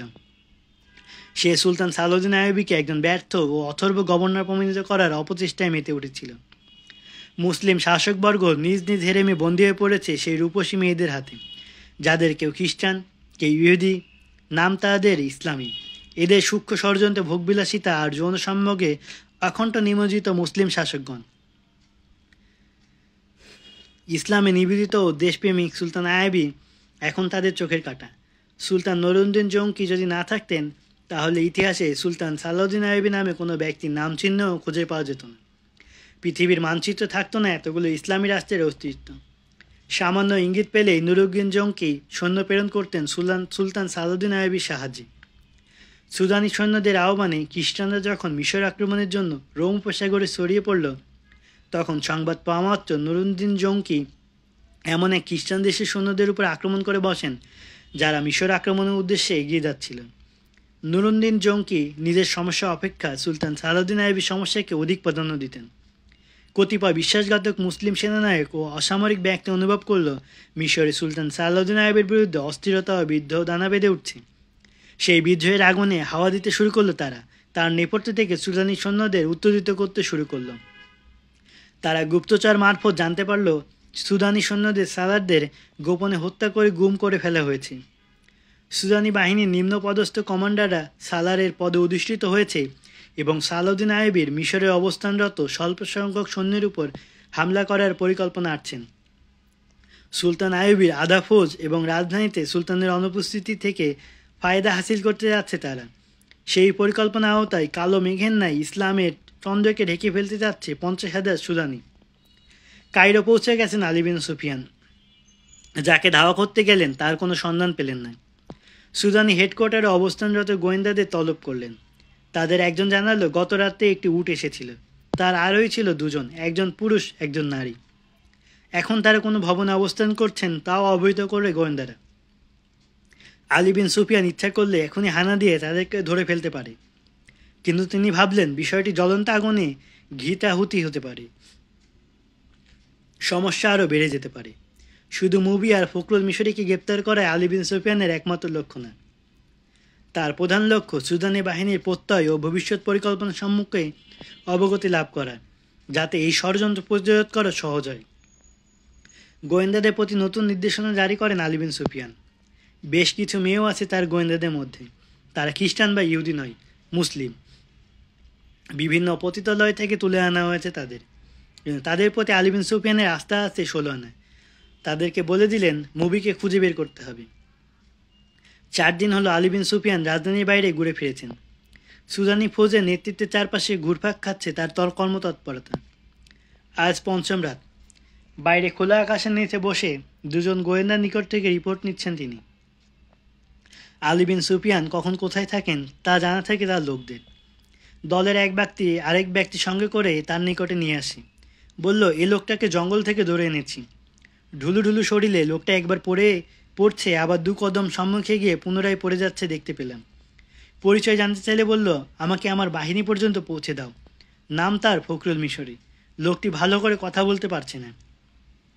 এমনই সময় ধপাস করে মাটিতে বসে পড়ে সে। তুমি কি সেই কমান্ডার যে একটি মেয়ে সঙ্গে করে রণাঙ্গন থেকে পালিয়ে এসেছ? জিজ্ঞেস করলেন আলী বিন সুফিয়ান। আমি সুলতান আইয়ুবীর পলাতক সৈনিক, মৃত্যুদণ্ডের অপরাধে অপরাধী। তবে আগে আমার পুরো ঘটনা শোনান, অন্যথায় আপনাদেরও সকলের মৃত্যুদণ্ড বরণ করতে হবে। কাঁপা কাঁপা কণ্ঠে বলে লোকটি। কথা বলার ভাবভঙ্গিতে আলী বিন সুফিয়ান বুঝে ফেললেন লোকটি নেশাগ্রস্ত। তাই তাকে নিজের দপ্তরে নিয়ে যান এবং রাস্তা থেকে কুড়িয়ে আনা থলেটি তাকে দেখান। জিজ্ঞেস করেন, এই থলেটি কি তোমার? এর খাদ্যদ্রব্য খেয়েই কি তোমার এই দশা? হ্যাঁ, ও আমাকে এর থেকেই খাওয়াতো, জবাব দেয় ফখরুল মিশরি। থলের ভিতরে পাওয়া পুটলিটা আলীর সামনে রাখা। ফখরুল মিশরি ঝট করে পুটলিটি হাতে নিয়ে খুলেই মিষ্টির মতো একটি টুকরা তুলে নেই। আলী বিন সুফিয়ান খপ করে তার হাতটা ধরে ফেলেন। ফখরুল মিশরি অস্থির চিত্রে বলে, আল্লাহর ওয়াস্তে আমাকে এটি খেতে দাও, এর মধ্যে আমার জীবন, অন্যথায় আমি বাঁচব না। আলী বিন সুফিয়ান ফখরুল মিশরির হাত থেকে টুকরাটি ছিনিয়ে নেন এবং বলেন, তোমার পূর্ণ কাহিনী শোনাও, তারপর না হয় এসব খেয়ে জীবন বাঁচবে। মিশরি খাওয়া করা সর্বশেষ ঘটনা পর্যন্ত সবিস্তারে বিবরণ দেয় আলী বিন সুফিয়ানের কাছে। সে জানায় বণিকরা আমাকে কফি পান করায়, যার ক্রিয়ায় আমি ভিন্ন এক জগতে গিয়ে উপনীত হই। বণিকরা তাকে যা যা বলেছে তাও শোনায় সে আলী বিন সুফিয়ানকে। মেয়েটির ফাঁদে আটকা পড়া সম্পর্কে ফখরুল জানায়, বণিকদের দেয়া কফি পান করে আমি নেশাগ্রস্ত হয়ে পড়ি। মেয়েটির বিবৃত কাহিনী শুনে আমার মনে মনে সুলতান আইয়ুবের প্রতি অশ্রদ্ধা সৃষ্টি হয়। আমি তাদের ফাঁদে আটকা পড়ি। উঠের পিঠে বসিয়ে মুভি আমাকে কোথায় যেন নিয়ে রওনা হয়। তার প্রেমে পড়ে আমি হিতাহিত জ্ঞান হারিয়ে ফেলি। আমরা একটানা চলতে থাকি। মাঝে মধ্যে সামান্য বিরতি দিয়ে মেয়েটি ছোটো পুটলি থেকে আমাকে কী যেন খাওয়ায়। আমি নিজেকে রাজা ভাবতে শুরু করি। মেয়েটি আমাকে ভালোবাসার নিশ্চয়তা দিয়েছিল, ওয়াদা দিয়েছিল আমাকে বিয়ে করবে, শর্ত দিয়েছিল আমি তাকে সুদানি কমান্ডারের নিকট পৌঁছিয়ে দিব। আমি নিজ নিয়ন্ত্রণ হারিয়ে ফেলি। বিয়ে ছাড়াই মেয়েটিকে স্ত্রীর মতো ব্যবহার করার চেষ্টা করি। মেয়েটির তার বাহুবন্ধনে জড়িয়ে নিয়ে প্রেম দিয়ে আমাকে পাগল করে তোলে। তৃতীয়বার পানাহারের জন্য অবতরণ করে দেখি থলে নেই। খাদ্যাভর্তি থলেটি কোথাও পড়ে গেছে। পিছনে ফিরে গিয়ে থলেটি খুঁজে আনার জন্য মুভি বলে। আমি বললাম আমি পলাতক সৈনিক, আশঙ্কা আছে দলের লোকরা আমাকে ধাওয়া করবে। কিন্তু জিদ ধরে বসে মেয়েটি, বলে না, যে করেই হোক থলেটি খুঁজে আনতেই হবে। আমি তাকে বোঝানোর চেষ্টা করি যে আমাদের ক্ষুধায় মরে যাওয়ার ভয় নেই, একান্ত প্রয়োজন হলে পথে কোনো বাড়িতে গিয়ে চেয়ে খাবো, কিন্তু লোকালয়ের কাছে ঘেঁষতেও রাজি নয়। আমি তাকে জোরপূর্বক উঠের পিঠে বসিয়ে নিই এবং তার পিছনে বসে উঠ হাঁকাই। সেদিন ছিল সফরের তৃতীয় দিন। সন্ধ্যার সময় মেয়েটি শহরের বাইরে সুদানিদের এক কমান্ডারের নিকট গিয়ে উপস্থিত হয়। আমি আমার মাথায় এমন অস্থিরতা অনুভব করলাম যেন মাথায় কতগুলো পোকা কিলিবিলি করছে। ধীরে ধীরে আমি বাস্তব জগতে ফিরে আসি। ফখরুল মিশরি বুঝতে পারেনি তার এই অস্থিরতা হাসিস না পাওয়ার ক্রিয়া। তার কাল্পনিক রাজত্ব এবং স্বপ্নের জান্নাত থলের মধ্যে কোথায় যেন মরুভূমিতে হারিয়ে গেছে। মেয়েটি তার সামনে কমান্ডারকে খ্রিস্টানদের পয়গাম শোনায় এবং বিদ্রোহের জন্য উত্তেজিত করে। ফখরুল মিশরি পাশে বসে সব শুনতে থাকে। তার মাথার পোকাগুলো বড় হয়ে ছোটাছুটি করতে থাকে। নেশার ঘোর কেটে গেছে অনেকটা। আস্তে আস্তে তার মনে পড়তে শুরু করে সে রণাঙ্গন থেকে পালিয়ে এসেছে। কিন্তু মুভির ধারণা ফখরুল মিশরি এখনও নেশাগ্রস্ত। তাই সে নির্দ্বিধায় ফখরুল মিশরির সামনে কমান্ডারদের বলে, সুলতান আইয়ুবী ও আলী বিন সুফিয়ানের মধ্যে এমন ভুল বোঝাবুঝি সৃষ্টি করতে হবে যেন উভয়কে নারী লোলুপ ও মদ্যপ্য ভাবতে শুরু করে। তাদের এই দীর্ঘ আলাপচারিতায় বিদ্রোহ নিয়েও কথা হয়। এতক্ষণে ফখরুল মিশরি সম্পর্কে সম্পূর্ণ সচেতন হয়ে ওঠে, কিন্তু মাথার অস্থিরতা দারুণ পেরেশান করে রেখেছে তাকে। মেয়েটি কমান্ডারকে বলে, বিদ্রোহ যদি করতেই হয় তাহলে সময় নষ্ট করা যাবে না। সুলতান আইয়ুবী এখন রণাঙ্গনে আছেন এবং মহাব্যস্ততার মধ্যে দিন কাটাচ্ছেন। মেয়েটি তাদেরকে একটি মিথ্যা কথা বলে যে 3-4 দিন পর খ্রিস্টানরা দ্বিতীয়বারের মতো আক্রমণ করতে যাচ্ছেন। এখনকার এই গুটি কয়েক সৈন্যকেও রণাঙ্গনে তলব করতে বাধ্য হবেন আইয়ুবী। কমান্ডারও মুভিকে জানায় 6-7 দিনের মধ্যে সুদানি বাহিনী এখানকার সৈন্যদের উপর আক্রমণ করতে যাচ্ছে। এসব কথোপকথন শুনতে থাকে ফখরুল মিশরি। মধ্যরাতের পর পৃথক একটি কক্ষে পাঠিয়ে দেওয়া হয় তাকে। তার শোয়ার ব্যবস্থা হয়ে আছে সেখানে। মুভি ও কমান্ডারগণ অবস্থান করে অন্য কক্ষে। 2 কক্ষের মাঝখানে একটি দরজা। বন্ধ করে দেয়া হয় দরজাটি। কৌতূহলী হয়ে ওঠে ফখরুল মিশরি। কান খাড়া করে বসে দরজা ঘেঁষে। অপর কক্ষ থেকে হাসির শব্দ শুনতে পাইছে। তারপর মেয়েটির কথা বলার আওয়াজ। লোকটাকে হাসির জোরে এ পর্যন্ত নিয়ে এসেছি। প্রেম নিবেদন করে রূপের মোহজালে তাকে আবদ্ধ করে রেখেছি। আমার একজন রক্ষীর প্রয়োজন ছিল, হাসিসের থলেটি পথে কোথায় জানি পড়ে গেছে। ভোরে উঠে যদি খাবার না পায়, বেটা বড় পেরেশানি করবে। তারপর থেকে ফখরুল মিশির কানে যেসব শব্দ ভেসে আসে, তাতে পরিষ্কার বোঝা গেল তারা মদপান চলছে বেহায়াপনা। দীর্ঘ সময় কমান্ডারের কণ্ঠ শুনতে পায় ফখরুল মিশরি। এই লোকটি এখন আমাদের জন্য সম্পূর্ণ বেকার। হয় তাকে বন্দিশালায় ফেলে রাখো, নতুবা শেষ করে দাও। প্রস্তাবে সায় দেয় মুভি। পালাবার পথ খুঁজতে শুরু করে ফখরুল।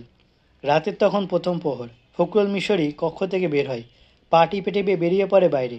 ভোর নাগাদ নিরাপদ দূরত্বে চলে যায় সে। মনে তার দ্বিমুখী সংশয়, প্রশ্রদাবনের ভয়, উভয় দিকেই মৃত্যু দেখতে পাচ্ছে সে। নিজের বাহিনীর হাতে ধরা পড়লে অপরাধী, সুদানির হাতে ধরা পড়লে তো মৃত্যু নিশ্চিত। দিনভর এক স্থানে লুকিয়ে থাকে ফখরুল মিশরি। নেশার টান, ভয় আর ক্ষোভ লোকটার দেহ ও দেমাগকে বেকার করে তুলেছে। রাত নাগাদ চলন শক্তিও লোপ পেতে শুরু করে তার। অবশেষে তার এই অনুভূতিটুকু নিঃশেষ হয়ে যায় যে এখন দিন না রাত। নিজে এখন কোথায় আছে তাও বলতে পারছে না সে। একবার ইচ্ছা হয় ওই খ্রিস্টান মেয়েটাকে গিয়ে খুন করে আসে, আবার ভাবে একটা উট বা ঘোড়া পেলে রণাঙ্গনে গিয়ে সুলতান আয়াবির পায়ে পড়ে ক্ষমা ভিক্ষা চাইবে। কিন্তু যাই সে ভাবছে, মুহূর্তের মধ্যে অন্ধকার এসে ঝাপসা করে দিচ্ছে তার সামনে সব কিছু। এমনই অবস্থায় এই লোকটিকে পেয়ে যায় সে। লোকটি প্রশিক্ষণপ্রাপ্ত গুপ্তচর। তাই প্রশিক্ষণ অনুযায়ী ফখরুল মিশরির সঙ্গে সে বন্ধুত্ব ও সমবেদনামূলক কথা বলে এবং তুলে আলী বিন সুফিয়ানের নিকট নিয়ে আসে। সুদানি বাহিনী যে আক্রমণ ও বিদ্রোহ করবে তার প্রমাণ পাওয়া গেছে, জানা গেল। এই বিদ্রোহ সংগঠিত হতে পারে যে কোনো মুহূর্তে। আলী বিন সুফিয়ান একবার ভাবল তিনি সুদানি কমান্ডারদের বিদ্রোহের ব্যাপারে সতর্ক করবেন এবং সুলতান আয়াবিকে সংবাদ দেবেন, কিন্তু হাতে তার সময় নেই। ইত্যবসরে আলী বিন সুফিয়ান সংবাদ পান সুলতান তাকে ডাকছেন। আলী বিন সুফিয়ান শশব্যস্তে উঠে রওনা দেন।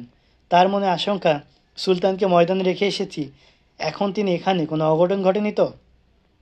সুলতান আইবি আলী বিন সুফিয়ানকে বললেন, আমি সংবাদ পেয়েছি উপকূলে খ্রিস্টানদের একটা গ্যাং অবস্থান করছে। তাদের কেউ কেউ এদিকেও ছড়িয়ে পড়তে পারে। ময়দানে এখন আর আমার কোনো কাজ নেই। নায়েবদেরকে আমি দায়িত্ব বুঝিয়ে দিয়েছি। এদিকে কোনো সমস্যা হলো কি না ভেবে মনটা আমার বেজায় ছটফট করছিল, তাই চলে আসলাম। এদিকের খবর কি? আলী বিন সুফিয়ান সুলতান আইবিকে সব খবর শোনায় এবং বলেন, আপনি যদি অনুমতি দেন তাহলে আমি মুখের অস্ত্র ব্যবহার করে বিদ্রোহ দমন করার চেষ্টা করি, কিংবা সুলতান জঙ্গির সাহায্য আসা পর্যন্ত বিদ্রোহ মুলতবি রাখার ব্যবস্থা করি। এ কাজে আমি আমার গোয়েন্দাদেরই কাজে লাগাতে পারি। আমাদের সৈন্য কম, আক্রমণ হয়ে গেলে আমাদের পক্ষে মোকাবেলা করা কঠিন। মাথা নত করে কক্ষে পায়চারি করতে শুরু করলেন সুলতান আয়াবি। গভীর ভাবনায় হারিয়ে যান তিনি। আলী বিন সুফিয়ান তাকিয়ে আছে সুলতানের প্রতি। হঠাৎ থেমে গেলেন সুলতান, বললেন, হ্যাঁ আলী, তুমি তোমার ভাষা ও গুপ্তচরদের ব্যবহার করে, তবে আক্রমণ প্রতিহত করার কাজে নয়, আক্রমণের পক্ষে। আমাদের উপর সুদানিদের হামলা করাই উচিত, এবং তা হওয়া দরকার যখন আমাদের বাহিনী ব্যারাকে ঘুমিয়ে থাকবে, ঠিক তখন। বিস্ময় ভরা দৃষ্টিতে সুলতানের প্রতি তাকিয়ে থাকেন আলী বিন সুফিয়ান। সুলতান বললেন, এখনকার সব কজন কমান্ডারকে ডেকে পাঠাও এবং তুমিও এসে পড়ো। সুলতান আইবি আলী বিন সুফিয়ানকে কঠোরভাবে বলে দেন যেন তিনি কমান্ডারদের জানিয়ে দেন তিনি যে ময়দান থেকে এখানে এসেছেন তা যেন ঘুণাক্ষরে অন্য কেউ না জানে। তিনি বলেন, এখানে আমার উপস্থিতি গোপন রাখা অত্যন্ত জরুরি। আমি অতি সাবধান সতর্কপণে চলব। 3 রাত পর। আধার রাতের কোলে গভীর নিদ্রায় শুয়ে আছে কায়রো। একদিন আগে নগরবাসীরা দেখেছিল তাদের নবগঠিত মিশরী বাহিনীটি শহর ত্যাগ করে কোথাও যাচ্ছে। প্রচার হয়েছিল বাহিনী সামরিক মহড়ার জন্য শহরের বাইরে গেছে। নীল নদের কূলে বালুকাময় পর্বত এলাকায় উপনীত হয়ে তাঁবু গেড়েছে সৈন্যরা। বাহিনীর কেউ পদাতিক, কেউ অশ্বারোহী। রাতের প্রথমার্ধের শেষ মুহূর্ত। কায়রোর ঘুমন্ত বাসিন্দারা দূরে কোথাও পোলো সংগঠিত হওয়ার শব্দ শুনতে পায়। ঘোড়ার দ্রুত দৌড়াদৌড়ির আওয়াজও কানে আসে তাদের। জেগে ওঠে ঘুমন্ত মানুষগুলা। তারা প্রথম মনে করেছিল সৈন্যদের মহড়া চলছে, কিন্তু শোরগোল ধীরে ধীরে নিকটে চলে আসে এবং স্পষ্ট থেকে স্পষ্টতর হয়ে ওঠে। ঘরের ছাদে উঠে দেখতে শুরু করে জনতা। লাল বর্ণ ধারণ করেছে আকাশ। কারো কারো চোখে পড়ছে নীল নদ থেকে আগুনের শিখা উঠে এসে আধার রাতের বুক চিরে ডাঙায় এসে নিক্ষিপ্ত হচ্ছে। তারপরই শহরে হাজার হাজার ঘোড়া ছুটোছুটি, দৌড়াদৌড়ির শব্দ, শোরগোল শুরু হয়ে যায়। শহরবাসীরা এখনও জানে না এটি মহড়া নয়, রীতির মতো যুদ্ধ। আর যে আগুন দেখা যাচ্ছে তাতে সুদানি বাহিনী সিংহভাগ পুড়ে ছায়ে পরিণত হয়েছে। সুলতান আইবি এক অনুপম রণকৌশল। তিনি রাজধানীতে অবস্থানরত স্বল্প সংখ্যক সৈন্যকে নীল নদ ও বালুকাময় টিলার পর্বতশ্রেণীর মাঝে বিস্তীর্ণ মাঠে পাঠিয়ে দেন। তারা তাঁবু স্থাপন করে সেখানে অবস্থান নেয়। নিজের কৌশল ও দক্ষতা কাজে লাগান আলী বিন সুফিয়ান। সুদানি বাহিনীর মধ্যে গুপ্তচর ঢুকিয়ে তিনি বিদ্রোহের কথা সরিয়ে দেন এবং কমান্ডার থেকে এই সিদ্ধান্ত আদায় করে নেন যে রাতে যখন সুলতান আইয়ুবের সৈন্যরা গভীর নিদ্রায় ঘুমিয়ে থাকবে ঠিক তখন সুদানি বাহিনী তাদের উপর হামলা চালাবে। ভোর নাগাদ একজন করে সৈন্য শেষ করে নির্বিঘ্নে রাজধানী দখল করে নেওয়া হবে, আর সুদানি বাহিনীর অপর অংশকে রোম উপসাগরে কূলে অবস্থানরত আইয়ুবী বাহিনীর উপর আক্রমণ করার জন্য প্রেরণ করা হবে। এই সিদ্ধান্ত ও পরিকল্পনা মোতাবেক সুদানি বাহিনীর একটি অংশকে নিতান্ত গোপনে রাতে রোম উপসাগরের রণাঙ্গন অভিমুখে রওনা করা হয়।